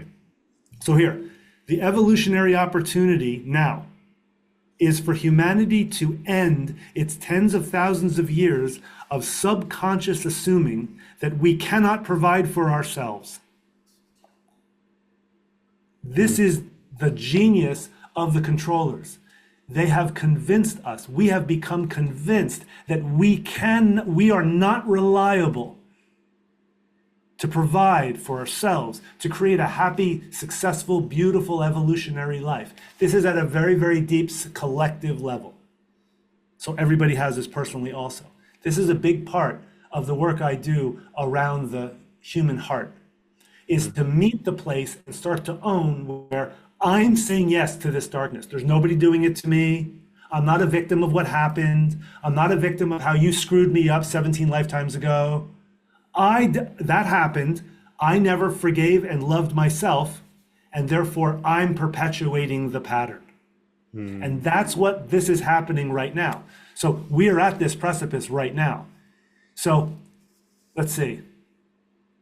The rest of this cycle will last through January of 2026, this Mars cycle. This is the Capricorn Mars cycle. So it's essentially men and women who take advantage of this opportunity finally becoming their own kings and queens in their life, and no longer taking orders from projections of their own believed deficiency. In other words, becoming their own sovereigns, Capricorn. And Mars means we're going to have to fight for this because there's a lot of historic and deep genetic memory of just going along with what we're told that we have to go along with. There's so much of this suppression and like things like very recently, like the Holocaust and genocidal attempts for the last 100, 200 years. That's been going on for like 10,000 years. That's baked into human memory. Whenever a new soul comes in, whatever genetic gene pool they're carrying, they're carrying that. So that's part of this. But this is an incredible opportunity for people really at the vanguard in their own life of doing like what you're describing in your life, meeting your own next step. Working on myself can look from the outside as totally self-obsessed and hedonistic. But it's the most selfless, selfish act, in my opinion. For me too. It's the most selfless act. There has been a mistranslation of the second wave of Buddhism, the Mahayana wave, that talks about don't work for enlightenment for yourself. Live your life and devote yourself to the enlightenment and the happiness of all beings or of other beings. But that, a couple thousand years ago or whatever, translated, about 1200 to 1100 years ago, translated to now, has become mistranslated. And now it's forget about your issues, just get stable in yourself and put all of your energy as men, all of your effort, all of your drive, all of your passion into helping others and doing for others and being, quote, selfless. It's not about you. It's not about you. It's not about you. And that's not just an error. That creates dark distortions because now it becomes, I am a person who does the right thing. Who does the right thing in all cases, and that puts me now I'm a slave. I'm a prisoner within the box of whatever morality and ethical constraints that I'm living in. It's not truth. It's not truth, and that's what Mars is all about. All the planets are about truth. The truth of that part of me. I call each planet in astrology a function of my body mind, a particular mirror of how consciousness, total consciousness, functions through me. Sun, moon. You can talk about like the outer, Sedna, Eris. Sometimes when I see it indicated on a chart, I'll even bring in the center of the Milky Way galaxy. When that's indicated on a person's chart, and I feel they're there to be able to receive that. But do you mean the space of the center of the Milky Way or the star Sirius? Oh no, Sirius is not the Milky Way. No, in the sense the central star which of the galaxy, which, like, for example, for us, I mean not us, but like in the Vedic star system, they call it Mula, the root star. Oh. Yes. So are you referring to a star, or are you referring to the region? The region of the central part of the Milky Way, and that is visible on a person's chart. Oh yes, it's I don't cast charts sidereally, so I use charts tropically. So in a tropical zodiac, it's arguably 25 and a half, I think, to 27 and a half degrees of Sagittarius tropically. Yeah, the star Mula, basically. Yes, okay. Yeah. So I use what I'm tuning into there, not everyone's chart, but select charts. Again, if the beautiful geometry and symmetry of a person's natal chart is indicating this, I don't just go look for this. I attune myself in that moment to the space, or literally the black hole, the dynamic, the functional intelligence, and universal aliveness of that black hole, which is our galaxy. Okay. It's our galaxy. Okay. And what is a black hole? It absorbs everything through this unfathomable amount of magnetic pull, where it's like the universe is like temporarily like collapsing on itself. Gravity, light, sound, nothing can escape. It's just mass. It's all, and I tune into that because if that person has a planet there, or that degree is somehow otherwise indicated on the chart, then that suction, that intelligence is a part of the person's makeup, and it might be a part of the person's gift and dharma in this life. See, this is what I was trying to describe before. It's not just planets moving around. Everything is alive. Everything is of life. And everything, this capsule, this bottle, this bell, the windowsill, the wall paint, possesses the consciousness of everything else. So everything is within everything else.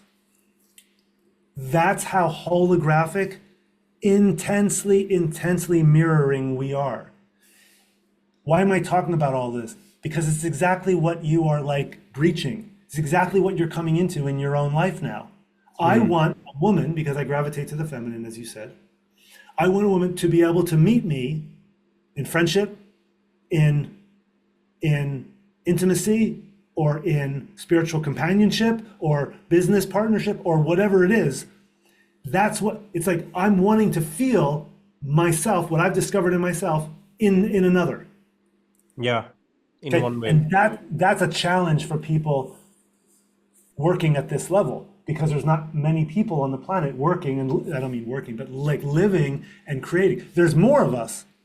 Beginning of the beginning, the starting of the start. Yeah. But it's not going to just show up because you're praying. You have to seek it out. So you saw something on the internet that I was doing about astrology. You didn't know me at all. You watched, you felt something, some resonance. You said, okay, I'd love to have a conversation with that person. And now this is happening. This is not just an interview. This is like something happening here. We are exchanging. This is just as rich and multivalent that I'm going to be being with for days to come, also from interacting with you in your field as well. Like it's at this level, there's never I gave to them and I didn't really get anything back. It's always giving and receiving and giving. It's holographic. It's mutual, constantly mutual. Right? I want to throw out one more thing here. There's a body of work that started to come through me about 3 years ago. And at first, it wasn't a body of work. It wasn't a bunch of techniques. It was an awareness, an insight. And I've just last year came out and did the first course. And coming up this year, I'm going to do the second time of that course. What this is, and I think you'll totally get this, but you really need to think out of the box. If we can go back to our birth moment, and we can, from the adult conscious people that we are now, consciously re-participate in our birth, specifically in our first 5 to 10 breaths. The first 5 to 10 breaths we took at the beginning of life as little infants. But now with intention and a lot of awareness. What happens? So check it out. So let's say I'm looking at my chart right now, my round Western chart, right? I'm looking at you, but let's say I'm looking at my chart. And let's say I was born at noon. So the sun is on my chart, would be up there. So what I would do is I'd go and I would find the sun in my own inner experience at the moment of my birth, my first few breaths, and I would with love welcome the sun consciously with my breath at my birth. That means that for the rest of your life, with every consequent breath, you would be straight away on the path towards becoming your true self, instead of going through shit and then going through the therapies and going through the depressions and going through the psychologists and then finally finding out, okay, no, this is not me, this is not me. So much time and breath would be saved. Oh my God, so much time and heartache and hurting other people and hurting myself and all of that. And then time, which our blind illusion that the past is different than the future, different than the present, starts to just melt. Yeah. It no longer has substance. When we go back to our birth now and we reignite at the deepest level that we have access to. I've learned some people can go very, very deep in their genetic memory. Other people, they don't have a lot of access to that without a lot of other kinds of modalities and training to get into that. I've never tried any of these things, I've never had access. I've never had the resources also in my recent few years. and I've never had the access, and I've never had people who I know would be authentic, and I'm in, their proximity. So I completely know what you're talking about. So this is what I'm so excited about in my work, because this is an astrology of the future, that meaning in the industry. By hitting a huge pause button, Sirhud, on the chart work. Because the chart, here's what the chart does. This is what I teach in the class. The moment I have a chart up, I have a chart up.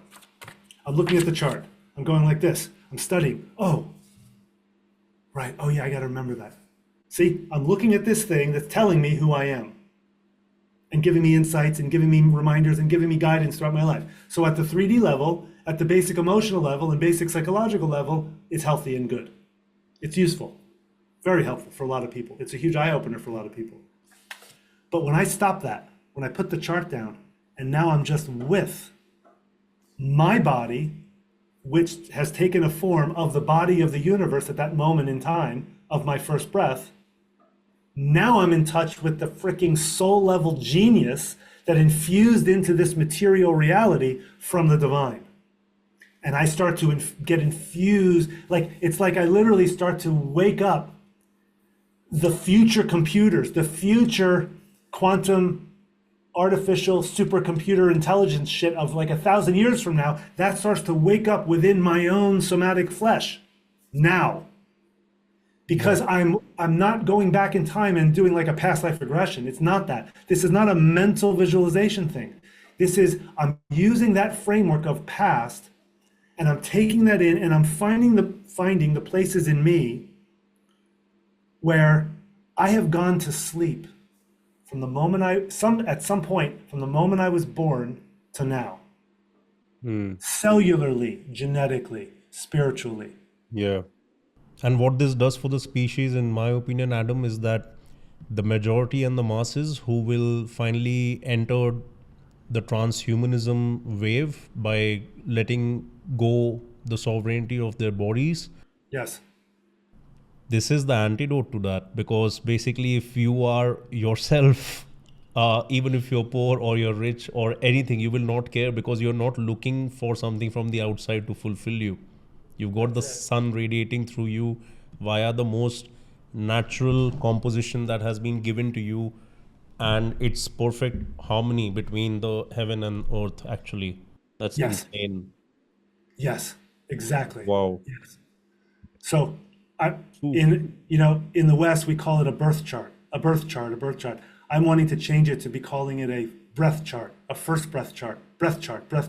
Yeah. So, like at the start, when we started talking and you mentioned about you observing the cycles and it being a live relationship, and then I put in my understanding of, okay, do you mean this? Because from the beginning, the birth chart, another way, just like you want to rename it, another way to understand it is that it's the birth chart. It is the consciousness of those planets and their time-space positions at the point of your freaking birth. I believe it changes with time, and I believe it can change with time, because ultimately you are not at the mercy of all of these. You're No. not at the mercy of destiny. Oh my God.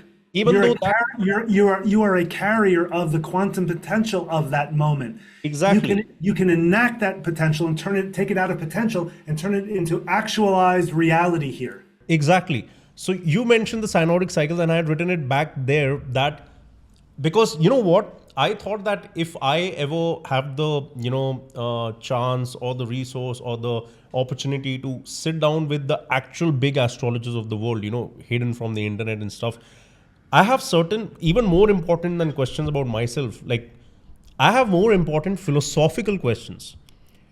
All right. Because the one question which I have, which I inferred by observing my own life ever since my consciousness change started happening at a more rapid pace than my usual pace of my own path, was that, in the Vedic system, so one fundamental way in which it differs from the tropical system is because of the dasha system, the time element and the predictive element. And I was like, why do I feel that even though I'm supposed to have one particular time period at one particular time, but why do I feel that I'm already going through the effects? Because let's say if my consciousness is changing, is my chart changing? Am I going through time and burning my karma or whatever at a faster pace? Is my timeline different because let's say I have built a more harmonious and deeper level and more truth oriented relationship with my own different aspects? Ultimately, Mars is in me, Saturn is in me. They're finding their expression on earth through me. Yes. So have I become a better tool that I'm going through the motions at a faster pace compared to how it would have been if I was asleep and going through life? I believe so. That's a basis of how I teach and how I frame astrology, and totally. Yeah, and is because of that, is my chart alive and moving? It is. It's called the secondary progress chart. It's called take your chart and progress it. I recently came across that, which is to do with the ingress and the progress and the position every time the sun comes back to that place. But I don't know if there is a technical feel around it. Fantastic. I got a question out of my own curiosity because I believe all of these elements are dynamic. It would not make sense for this beautiful field to be given to humanity or for humanity to deduce it if you could not actually play with the stars as if they're friends in your own classroom. Yes. It would not make sense. What is the point of just going like, okay, my Saturn is bad, so I'm for life? Great. Why don't I embody Saturn at its highest consciousness Yes. and be way bigger an embodiment of what happens after I've gone through the karma, or what happens when I'm receiving the karma, which is, let's say, coming via Saturn.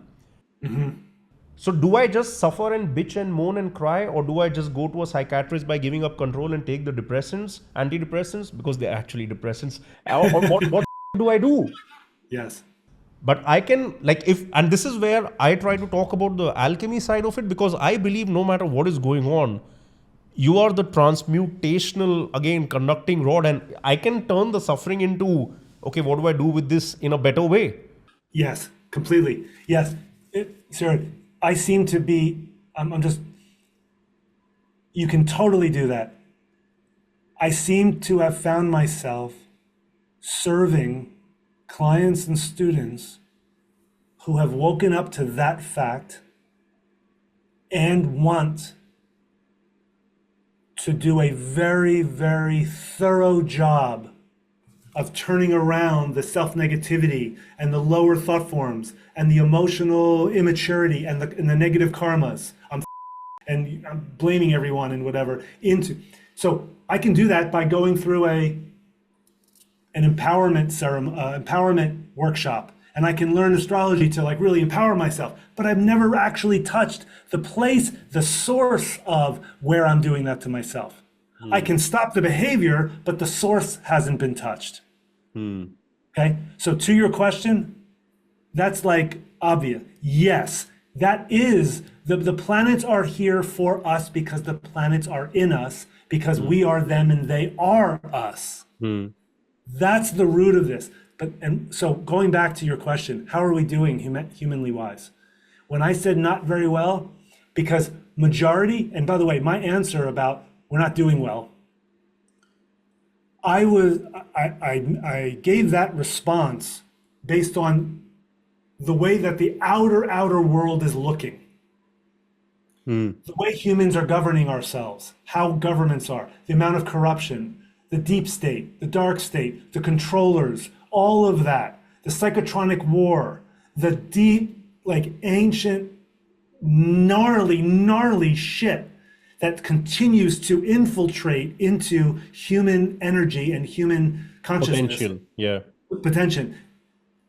When I see 51% or more of the countries on the planet more awakened, more running well and conscious, now I'll say, hey, we're doing great now. Now we're doing good. But when I see little pockets of this and that and this and that and this and that, like me and you and our communities and other communities going in all kinds of different fields that you and I will never have any interaction with, I still say that's still the beginning of the beginning, because it's still in the energy. It's still in the earliest chrysalis stage. kind of thing. So more people are going to be waking up to this, and that rate will be accelerating over the next at least 15 years. With Pluto in Aquarius? Say? With Pluto in Aquarius, does it have a relation with that? It does. But let me, since you're going to bring that ingress, let me clarify specifically what I mean. And then anybody watching this or listening to this, you can disagree with me happily, and that's great. Pluto in Aquarius, here's what it's going to do. It's going to rather quickly, and sometimes suddenly, force people to self-select whether they're in step with all the changes or they're not. Yeah, because it brings that crisis moment of the atomic kind, with Mars actually like being the highest octave of Mars in that way. Exactly. So more people, more quickly, are going to realize, I don't want this or I do want this. So if for the last 100 years, humanity has been going like this, and now we're starting to diverge, self-empowerment, whatever that looks, or codependency, however that looks, whatever it looks like, codependent to a guru, codependent to a government, codependent to popularity, codependent to sex, whatever it is. Now, with Pluto in Aquarius permanently, faster. More people, more quickly, are going to jump ship on this huge experiment, and more people, more quickly, are going to realize, nope, I got to let it all go. I can't tell you how many clients in the last 5 years have said, either doing the work or coming into the session to begin the work, they say, I've let go of my whole family, or I only have 2 people of my entire huge family that I'm still in contact with. Why is that? Is that a breakdown of family systems? No way. It's individual souls are waking up to, I am not 100% responsible for continuing my family legacy. And that I can make a choice in a lot of ways. I can make a choice. Once I get the freedom and the power to make a choice, then I get to meet all of the fear in actually making it. And that's really the process. I tell my more experienced students and clients, improve your ability to be afraid. Yeah. Let me explain you know what I mean? Yeah. I was, parallelly in my head, something came up which I wanted to share with you, but I was... Please, no, go for it. No, it's as similar to in my own life. If I would have continued on the path which I worked with my ego towards, the best of the best. So I went to the best university in the world. I did 2 master's degrees by the age I was 21. And then I started working in a place where nobody from outside Europe was hired, blah, blah, blah, blah, blah. Today, I have way more problems, way more fears, went through me, etc. after starting this second life of mine. In that life of mine, everything on the outside would have been good, but on the inside, all of this would have finally, by this age, of course, simmered and tried to make itself known to me. Yeah. But I would have not had the ability to be afraid with no issues. Today, I can be afraid without being crippled. Yes. I can be afraid in a way with love, where I know that, okay, right now is the time to be afraid. So let me just shit my pants and sooner or later I'll be taking a shower. Life will give me a shower. Do you get it? So awesome. This life is actually worse by the usual metrics than the life I would have continued on. But I have a bigger pile of shit to sort now, but it's purely mine. Yes. And hence the fear is purely mine. It's not the illusory fear which, let's say, the world has with regards to survival and basically money or position, or because of which they give up their autonomy and sovereignty. Yes. So my current pile of shit is because I'm building on my sovereignty and my independence and my autonomy. And as a complete being, not in terms of just finance, as a human being. Yes. And on the other side, everything would have been sorted, but I would have never, I think in one simple way, the more amount of fear I would be able to pleasantly take, the more amount of light will ultimately come through past the darkness. But there, there would have been no chance of light to come, because, my life was going to be in a very different way. Even though I loved the work which I was doing, everything was beautiful, but it wasn't meant for me, I guess, Yes, exactly. Two things. Very similar to what you want to do with letting people go through the birth process again and start as their pure self. Exactly. I want people who are open to this idea. I have no desire to convince anybody of anything. None. But if someone's open to this idea, you definitely deserve it to check out to check it out. I call it my chart is in my body. It's a silly name for the work, but my chart is my body. That's true. That moment in time is exactly how my body is meant to be. But then my body changes, as you were saying. I'm not frozen at the birth moment. I'm not frozen at the birth chart. It changes and grows, and that potential becomes more and more and more and more. So am I defining myself as a particle, or am I defining myself astrologically as a wave? Yeah. Yeah. Yes. And then things like black holes become much more accessible in tangible ways to benefit from on our astrology chart. Yeah. Tangible ways. You mean the black holes in a person's chart?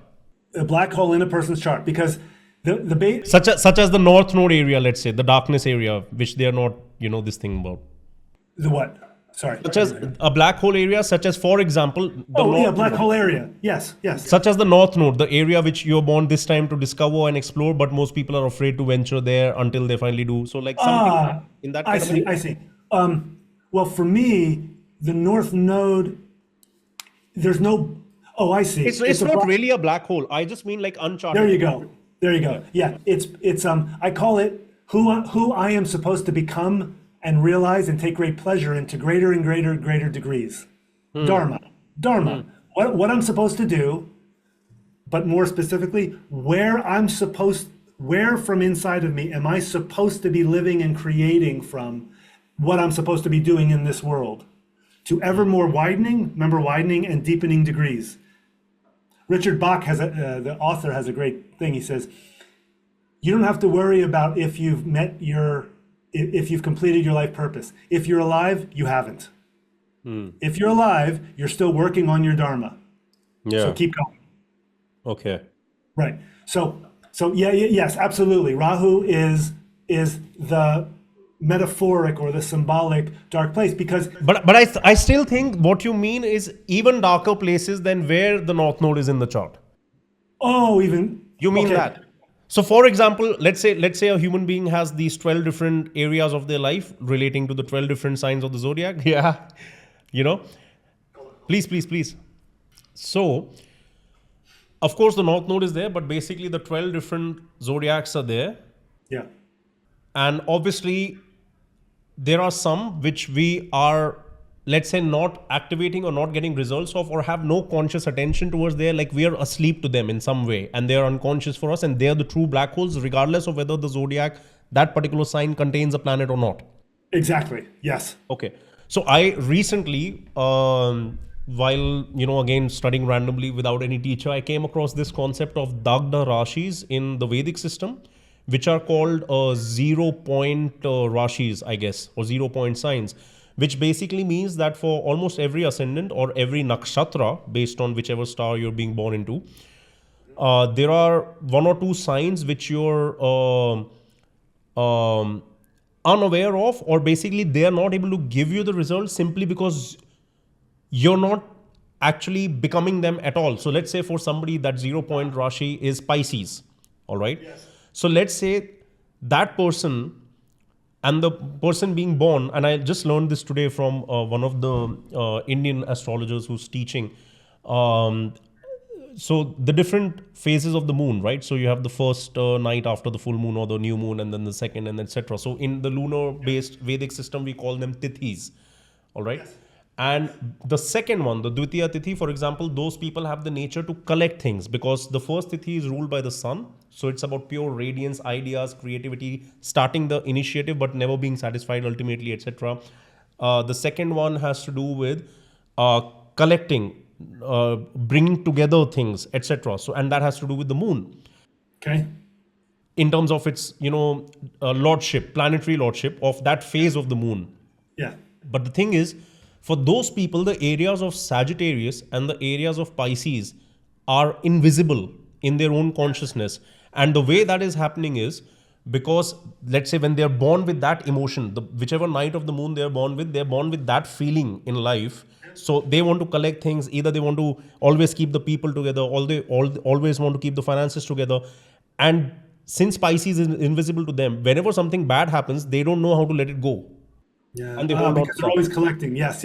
And they want Right. to hold on to that, but they will continue to suffer because they never realized that they can also become Pisces in their life in that aspect. Yes. So like a black hole. Exactly. This is one of many, I know, systems Applications. in Vedic astrology. Ah. Okay.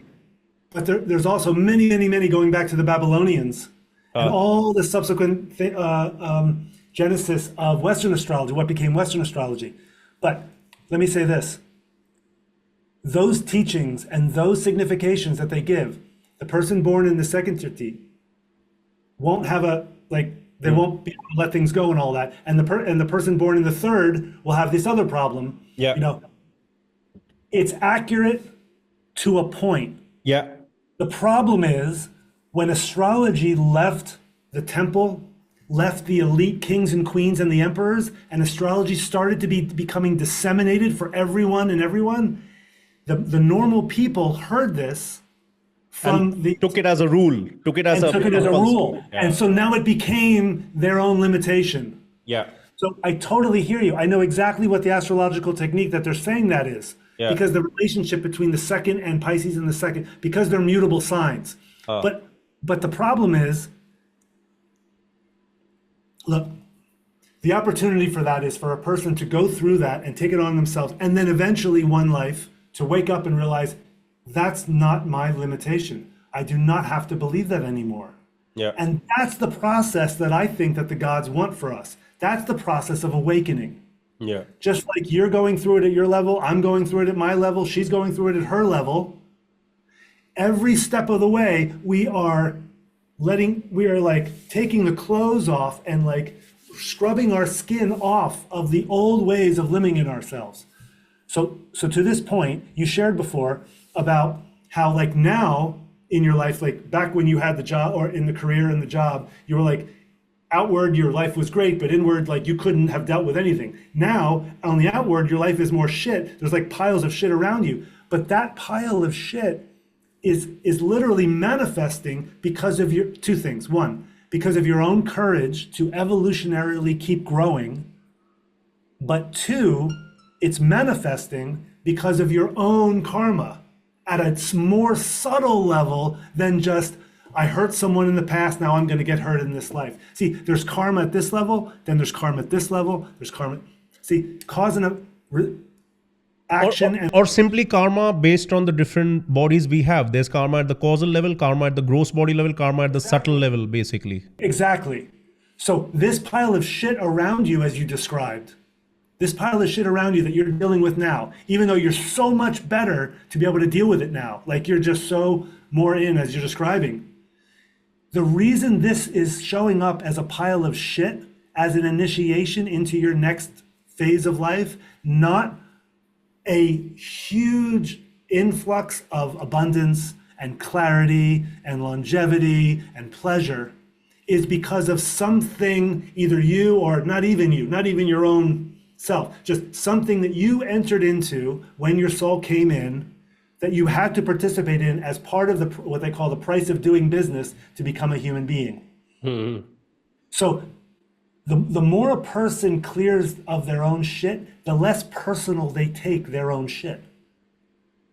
So, you know what I mean? Like, the more a person grows and literally frees themselves in a very quiet, subtle, unspoken way inside of themselves, the more I clear that, the less the next big issue that comes to me, I'm not taking it, like, I'm not going, oh my God, my life's... Yes. You are able to identify it at its level of truth at a higher degree. Yes, exactly. Yeah. Exactly. And this is the community that I find now I tend to be serving. Wow. I've been an astrologer for 25 years. I did not start out here. I started out just giving really good, solid, great like really good readings. And then Yeah. eventually what happened? I discovered my own soul deeper than the techniques that I was using. Hmm. And then I started to want that in others. Hmm. So I started to put out classes and lectures, and certain people came and other people said, no way, I'm not interested, goodbye. And that's how I feel that's what's going to happen. More and more of us are going to get in touch with our own genius. And that genius, as it gets more and more brighter and more well known, is going to attract the people who have a fractal or a resonance of that genius. Yes. That's how we're going to change the world. That's how it's Yes. going to be a wave. And it may Yes. not be our lifetime, it could be the next lifetime, it Yeah. could be the next whatever. Yeah. But that's not on us to think about because No way. yeah, No, yeah, no, yeah. no, no. I mean, I would love to see it happen in my lifetime that Right? everything is, the truth is everybody becomes aware of a lot of shit, but like I know it's not gonna happen most probably, but I can just do it inside me. That's all.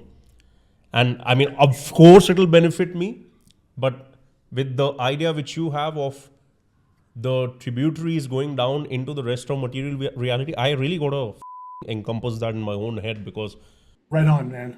like, I would love to, there's a chair here, there's a bar there, there's some books here. I would love to bring all of this with me into all of this, which I go through because at least, I can, even though I know that they're inanimate objects, but they're alive, but now I can be like, they're inanimate, alive, but they can feel.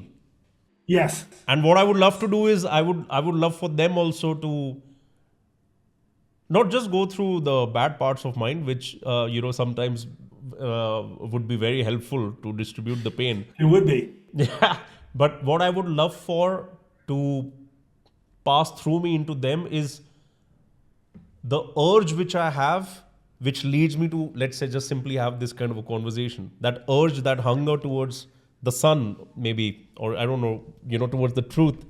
Yes. Man, that is insane.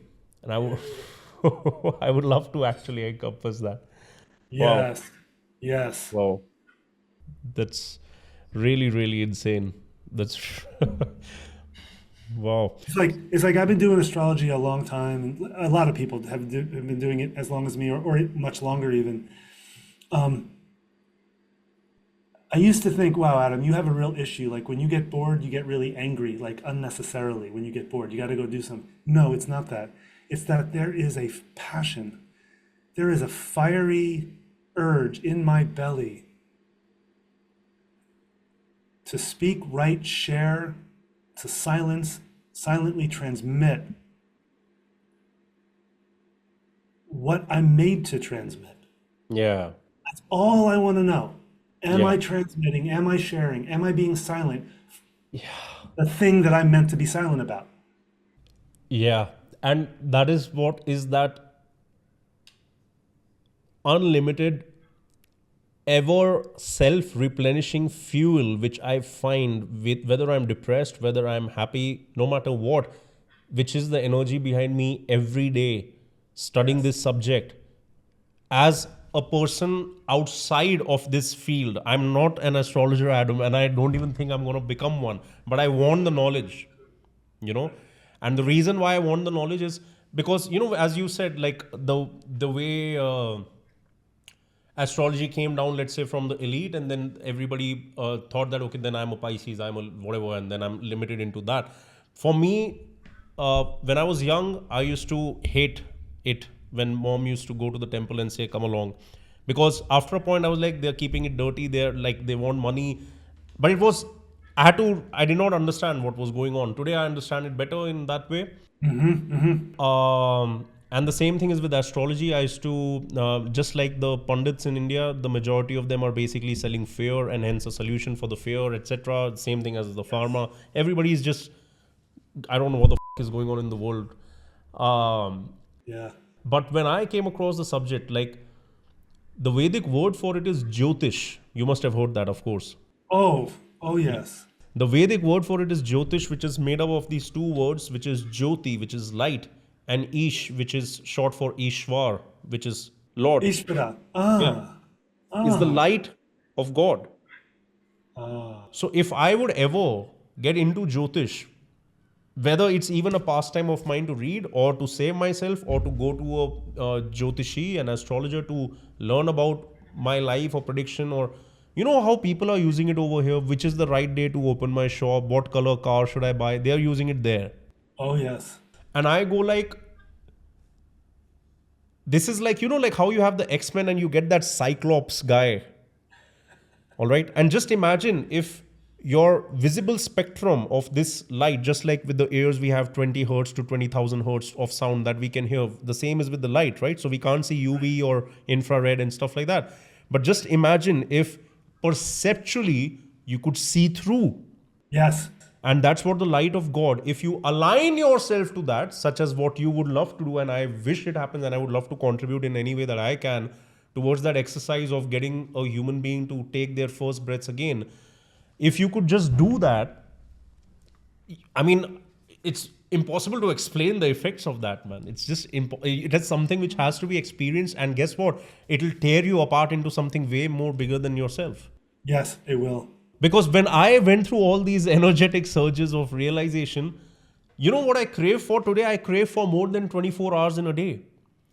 Not so I could in the same day, I don't know, do whatever, like more work or earn more. No, it's just that, let's say if I want to study or if I want to talk with you or if I want to, like, I have started getting a little pissed with the limitations of the human body or like the 24 hours in the day, you know.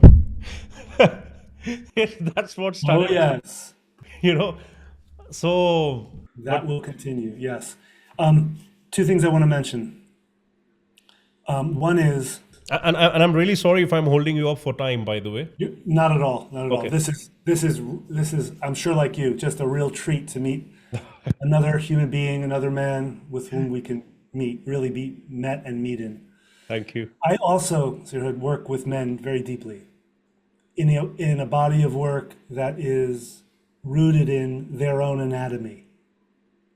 And it's ancient, actually, tantric science with breath and some sound and some mudra.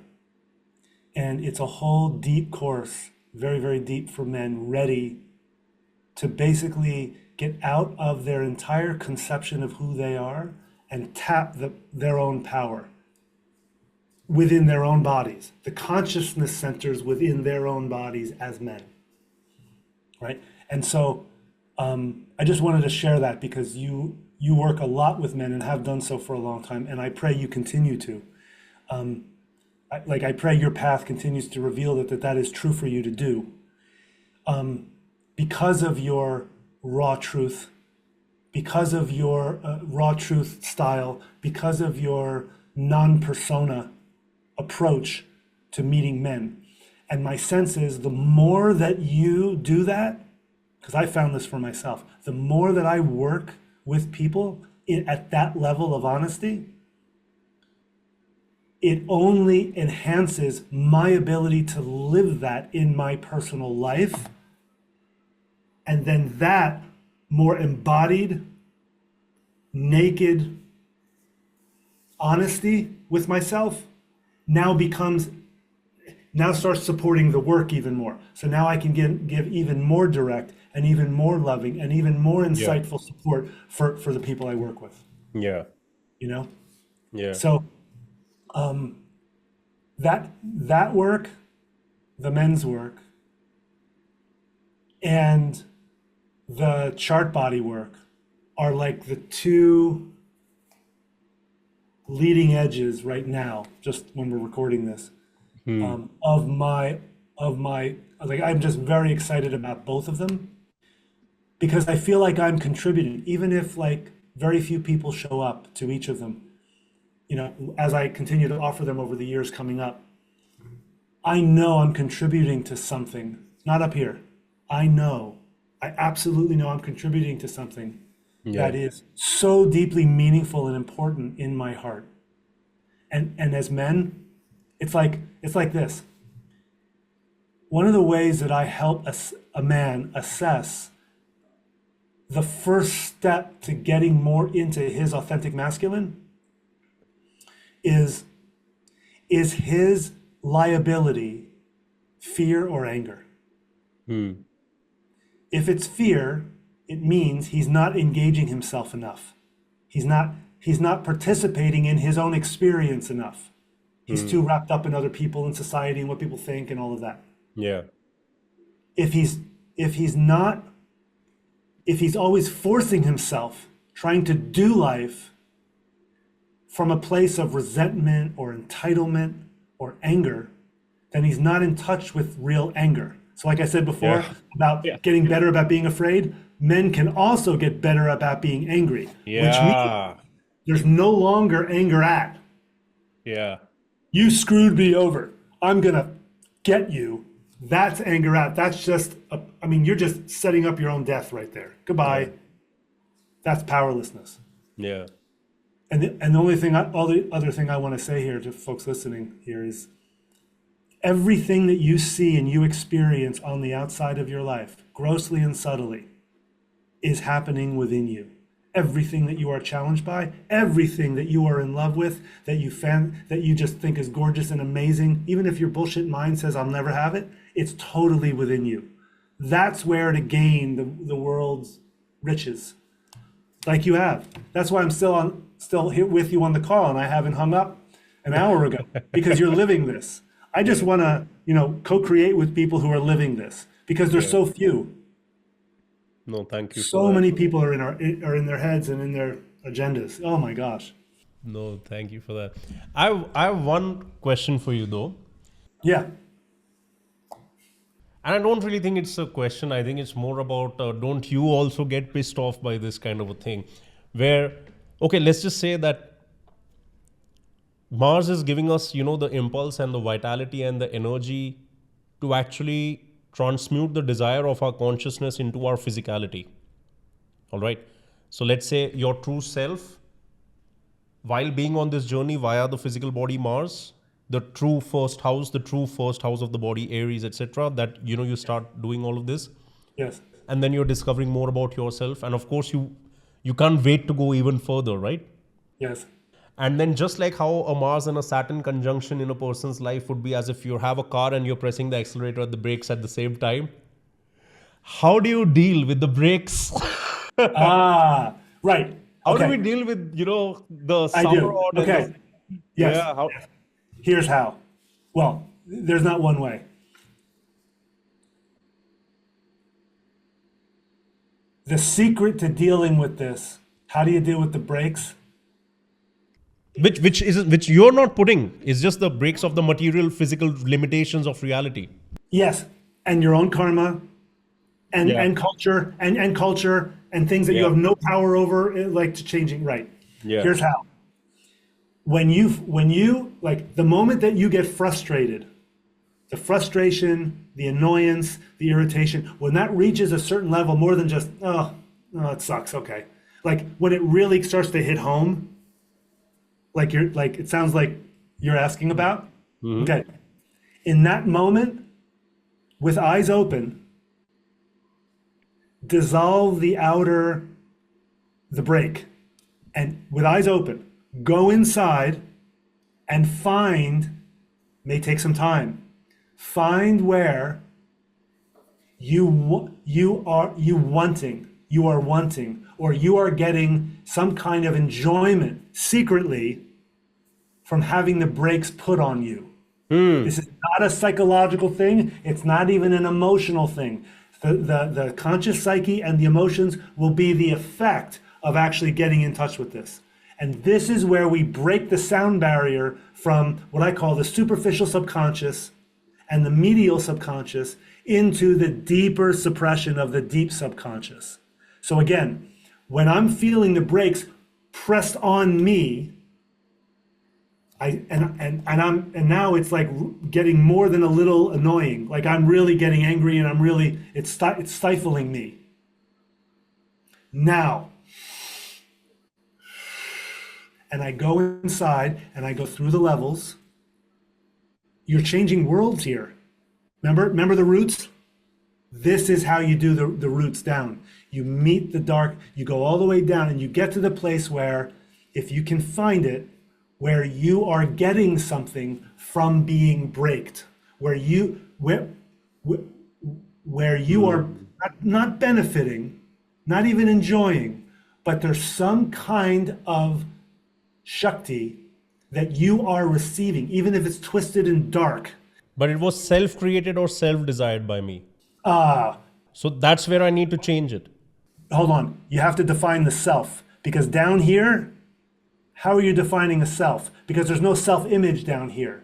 There's just automatic patterning and reactivity that you might have inherited from 17 generations ago.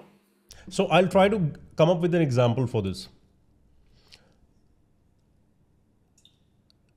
I changed my life because I was like, in India especially, nobody cares about men. All right. First it was in the world. Now India has gone on the same way that nobody cares. And you have kids like, young boys who kill themselves because they failed an exam, so they might not, succeed at a high level. Yes. You have women totally misusing the laws which are completely in their favor, and because of that, there's been a very big case of suicide in India recently, where for the first time, even though this has been going on for a long time, the issue has come to the light in front of the public, etc. So when I started my work, before I got hit with my shit where I was struggling to stay alive, until now also, it hurts me when I realize that there was somebody I could have helped or they could have benefited from my work, but they passed away. Yes.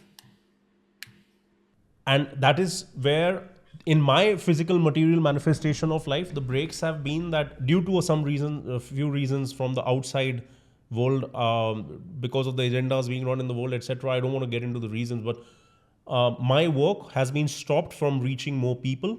Yes. And obviously that has completely affected me, but that is fine.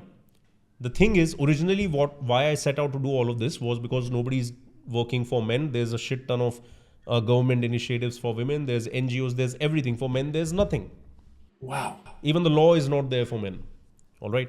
So I wanted to work with men because ultimately it would make women happy. And we all know if a woman in the house is happy, nobody else has to go through shit.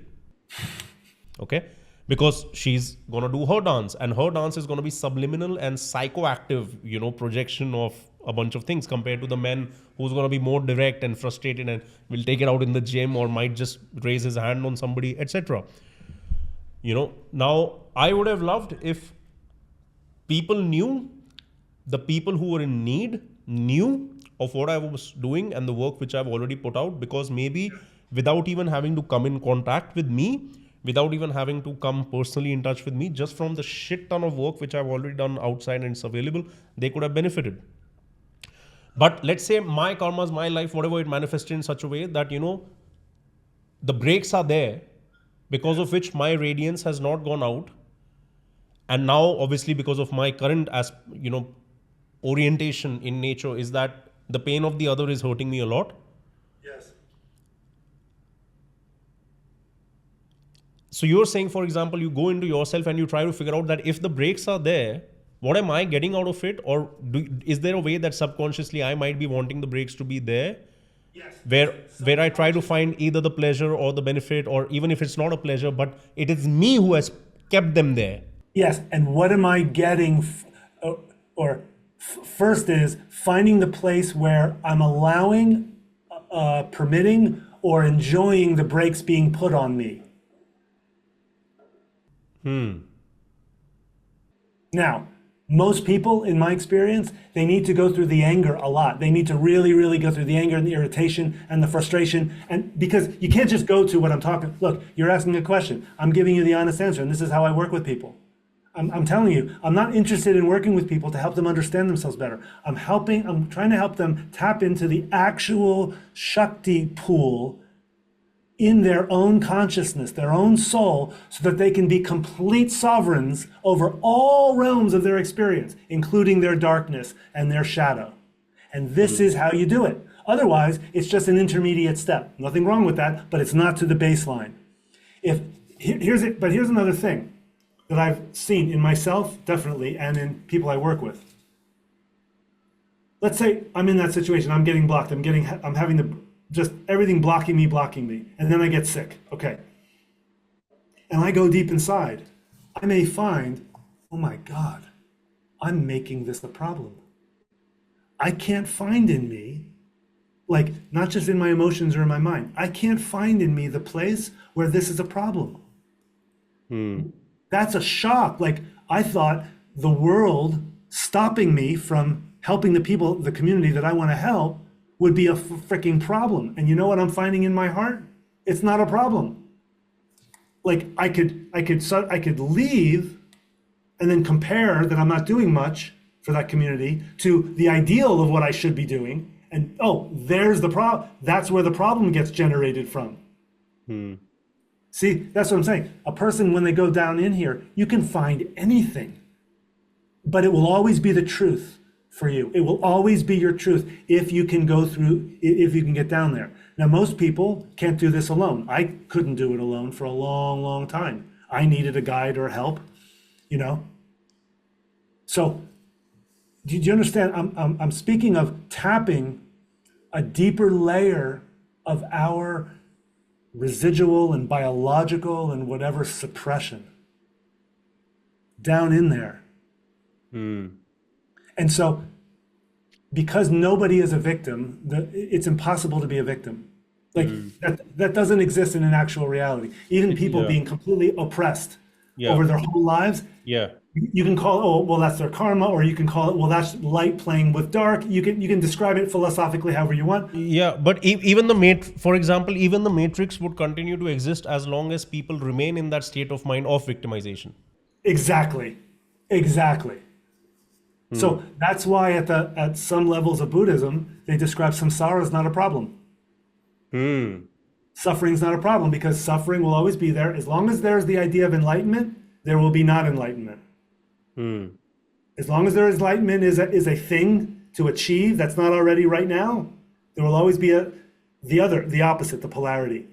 That's what Tantra is based in, polarity. Everything is polarized, right? So if that's no longer relevant to the person's life and their psycho-emotional and their evolutionary inner work, if that is no longer, do you understand, no longer has enough vitality to support them in their growth, what's going to come after the quote, the polarity of nirvana samsara? What's going to come after that? We can call it 100,000 different words, but being, presence, clear light, emptiness, Brahma, whatever it is, whatever we're going to call it. See, so that's the place where we are ultimately, as human beings, rooting down in. We're by bringing the dense, the material substance of the material world and our bodies and everything in with the process of awakening, we are undermining the entire dichotomy and duality of suffering and happiness. I think you're basically talking about, in like another way to put it, I'm not saying that you're talking about it, that is that it's basically going into the deepest depth of Scorpio. Wow. Coming out in the craziest freaking way. I would happen to agree with you because I've delved deeply into each of the signs, and Scorpio is not just transformation and what's hidden and what's secret and power and sex and all of that. Scorpio is the actual transmutation of the form that pure consciousness takes. It's like the molecular bonds, the energy that keeps the atom with the nucleus and the electrons, the energy that keeps when that's broken. The Shakti pool you're talking about. The Shakti pool, exactly. That's why I laughed. I was like, wow, you say you're not an astrologer, but you just went in your own mind to Scorpio. That's thinking astrologically, but it is Scorpio. It's not any of the other signs. It's not Pisces. It's not Capricorn. It's not Sag. It is the scorpionic dynamic in consciousness at the most pure level of it, where the form of consciousness, the molecular bonds of this human being, or this planetary system of 17 planets and a star, or a binary star, or whatever, is suddenly broken, and that Shakti pool is liberated, and then something else with consciousness, if we can stay, if we are able to work it and stay in the process. That's what I'm talking about. Get better about being afraid. Get better about being angry. Get better about being resentful or jealous, meaning have the feeling of it. Get better at being Mars, but not just in Aries, in Scorpio as well. No, exact. Scorpio as well. And Capricorn, it's exaltation. And Taurus, it's fall. And the and. Yes, all of them. That's right. That's right. I have a lot of material on Mars, the transcendence phase. I have a whole course on Mars. I've written a lot about the Mars cycle because I found it. You know what I'm realizing just right now? When you say nobody is looking after men in Indian culture, I think I was coming from something of the same place but didn't realize it.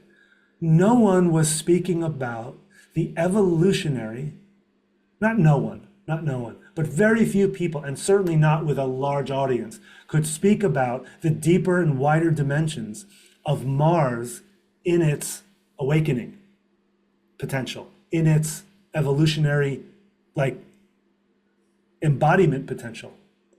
Where it still maintains its fiery signature, but is able to navigate smoothly in a world of deep waters, basically. Beautiful, beautiful. You know, in my experience, you know what violence becomes? When violence, which is an abnormality, which is a retardation of the masculine principle, because violence is crossing a boundary again. It's going out. It's doing something. Violence, in essence, is pure seva, distorted. It's erotic. In opposite projection. Yeah. Yes. It's the pure eros of seva, selfless service. Yeah. Violence. Inverted and retarded and twisted. Let's say when the eros aspect is being threatened for its own survival and its own desire completion, it turns into violence to control the outside. Exactly.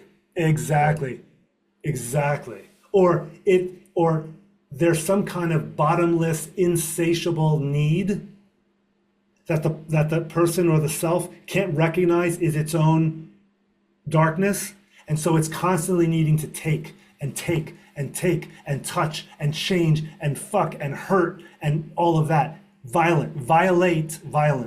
Whether in a man or in a woman. It does not matter. Whether against the world or against yourself. And you know what's the most violent? Like you said, against yourself. The most violent is there. My God.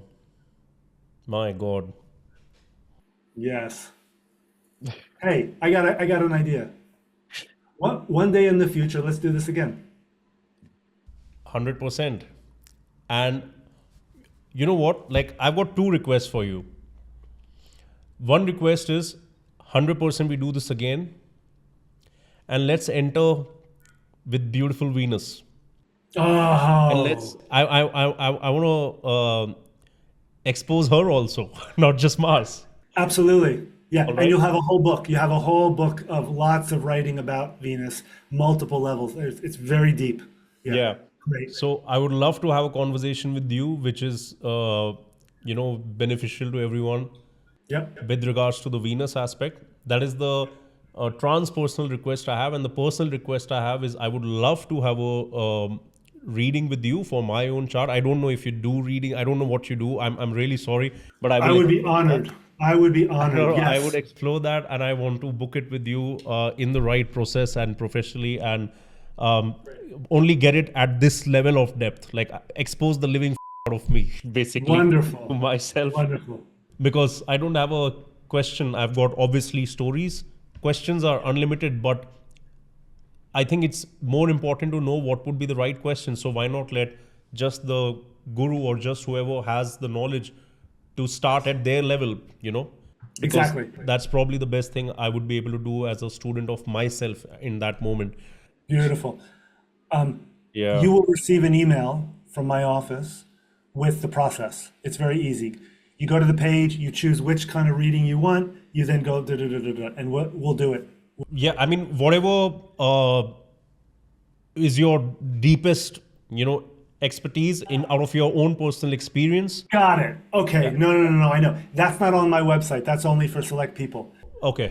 Whatever is where basically we can do this at that level of depth, and your that particular gift to me would help me hopefully improve myself in ways through which then I can radiate more beautifulness of my own self into the world and help other people as well. So, Yes. that's what astrology is for me, to be honest. It was otherwise by now I would have gone to a lot of astrologers.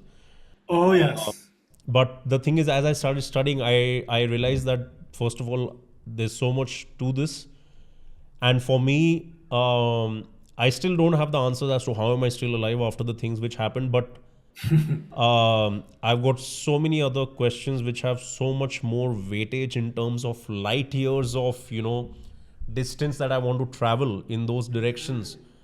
That for me, like and this is one thing which I wanted to share with you when we started, and we are coming back full circle, where you mentioned about the way you did your own observation was via, let's say, physical observation and actually spending time out in the night under the heavens, which used to be done prehistorically, before the computers, before modern civilization, before the indoor world. Right. And guess what? Few days ago, so my team has seen me that since the last 2-3 years, I don't care about the world, work, money, nothing. It's anyway shit. So I gave up even trying to solve it. So I was like, I'm just gonna do what is coming with unlimited energy from within me, which is curiosity to learn more. And I've just been doing that like a rabid dog. They gifted me a telescope on my birthday. Oh.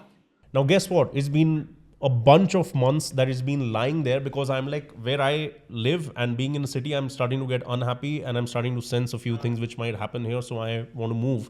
And I'm like, when I move to the peaceful place where the skies will be clear, from there we will look at the sky. But just the day before the full moon, I think the full moon was on the 13th maybe. Yes. On the 12th, we went to a friend's place who lives on the rooftop floor and has the roof as his own terrace. We took the telescope together. We opened it. And obviously with my own naked eye, I love to look at the sky, but like I don't have an unrestricted view of the sky where I can get lost into that beautiful blue of Krishna and his light in the dark, where I, get mesmerized because there's, these white blue light street lamps right outside, which piss me off in my, inside. So I come back inside into my darkness over here. But we opened up the telescope and it was just the night before the full moon. And with the naked eye, we were, looking through the apparatus as well as otherwise. And it was a very dark, it was a little covered up. But then finally, just the moon started becoming visible. And because it was a full moon, you couldn't see much of the stars. Because of the pollution, you couldn't see anything. And then obviously Jupiter was there, but we just looked at the moon. And I just wanted to say, I wanted to share that, as you said, that you, with this practical physical observation under the night sky, that Yes. since I was studying this, I really want to become one with these guys up there, man. Yes. All right. I really want to. I don't give a about how Saturn might change my destiny or how Mars might make me come back to my training. I don't care. I want to become the vessel for them. Wait, stop. Here's how. Stop seeing them as those guys up there. Yeah. Not just with your words, but actually feel the place in you where seeing them, the whole thing goes and dissolves into the illusion it is, and you go, oh. And then Moon, Mars, Mercury explodes within your intestines or within your brain or within your right arm or something. Take it in, embody, own. And just for that sake, I'm willing to change my entire material setup of life, Wow. because that's the next step and I have to do that. And again, Mars has been, I think, pushing me for that impulse has been getting stronger, and it was the base of all the cancer oriented emotional thing which was coming in. Because, for example, even the way, just the way you said about feeling them within you. So I'm not an astrologer, but I'm able to predict even for people. And actually a astrologer guy came to me for a men's coaching session, and when I came to know he's an astrologer, then just started talking with him, and I didn't get his birth details or his chart, but I started telling him shit which was like, okay, what? And I was talking astrology to him about his life. Because I honestly studied with a very different vantage point, Adam. I studied with a very different perspective. I get it. I get the difference. Yes, it's opposite. Yeah, Yeah. this city that is emerging has emerged in you. This is also karma. This is a result of karma manifesting in a particular way in this body for the purposes of this life. And you don't know fully what its purpose is for this life other than generically to serve other and help other people. But this is going to become more and more regular and normal for you as your oracular, your oracle type of seeing and deepens your ability to see like premonitions of things and all of that. As that deepens, your own relationship with yourself, a very personal human relationship, is also going to change. And it's going to continually do this for integration and then the next layer of depth. And then integrating that for maybe a decade or 5 years or whatever, and then the next level of depth. And that's how it's going to go. But this ability of yours, it is yours. It's an aspect of your being, but it doesn't source in you. Just like mine don't source. Like I'm such a special person. I can. No. I'm still a piece of shit that way. Of course not. Of course not. The moment we would step into that state, we would lose the beauty aspect of all of this. It would be exactly, and then it would become retarded, and it could turn into a lot of dark and negative. And I want to maintain the beauty aspect and enjoy that instead of making it that I'm the flower and smell me and Exactly. Yeah. I want to remain in the garden. Right. That's the trap of Leo. I'm the flower. I'm the I. It's all I. Yep. Wow.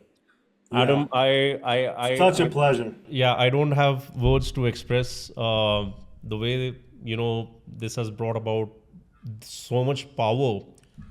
Good. That's what I want. I want to bring that to the world. Yes. Thank you for being so open to my message and my energy and my passion, man. Thank you very much. No, of course. And I mean, I would love to definitely do this again. I would love to one day, be with you in person, either to learn or to share or to contribute or, whatever, co-create. And it's insane. And it's a beautiful pleasure. And I could not thank the heavens, and I could not thank Mars, and I cannot thank Saturn, and I cannot thank any of these guys enough for timing themselves in a way that they bring us to aspects of consciousness in this collision, and it's just insane. Thank you so much. Thank you so much, Sirhud.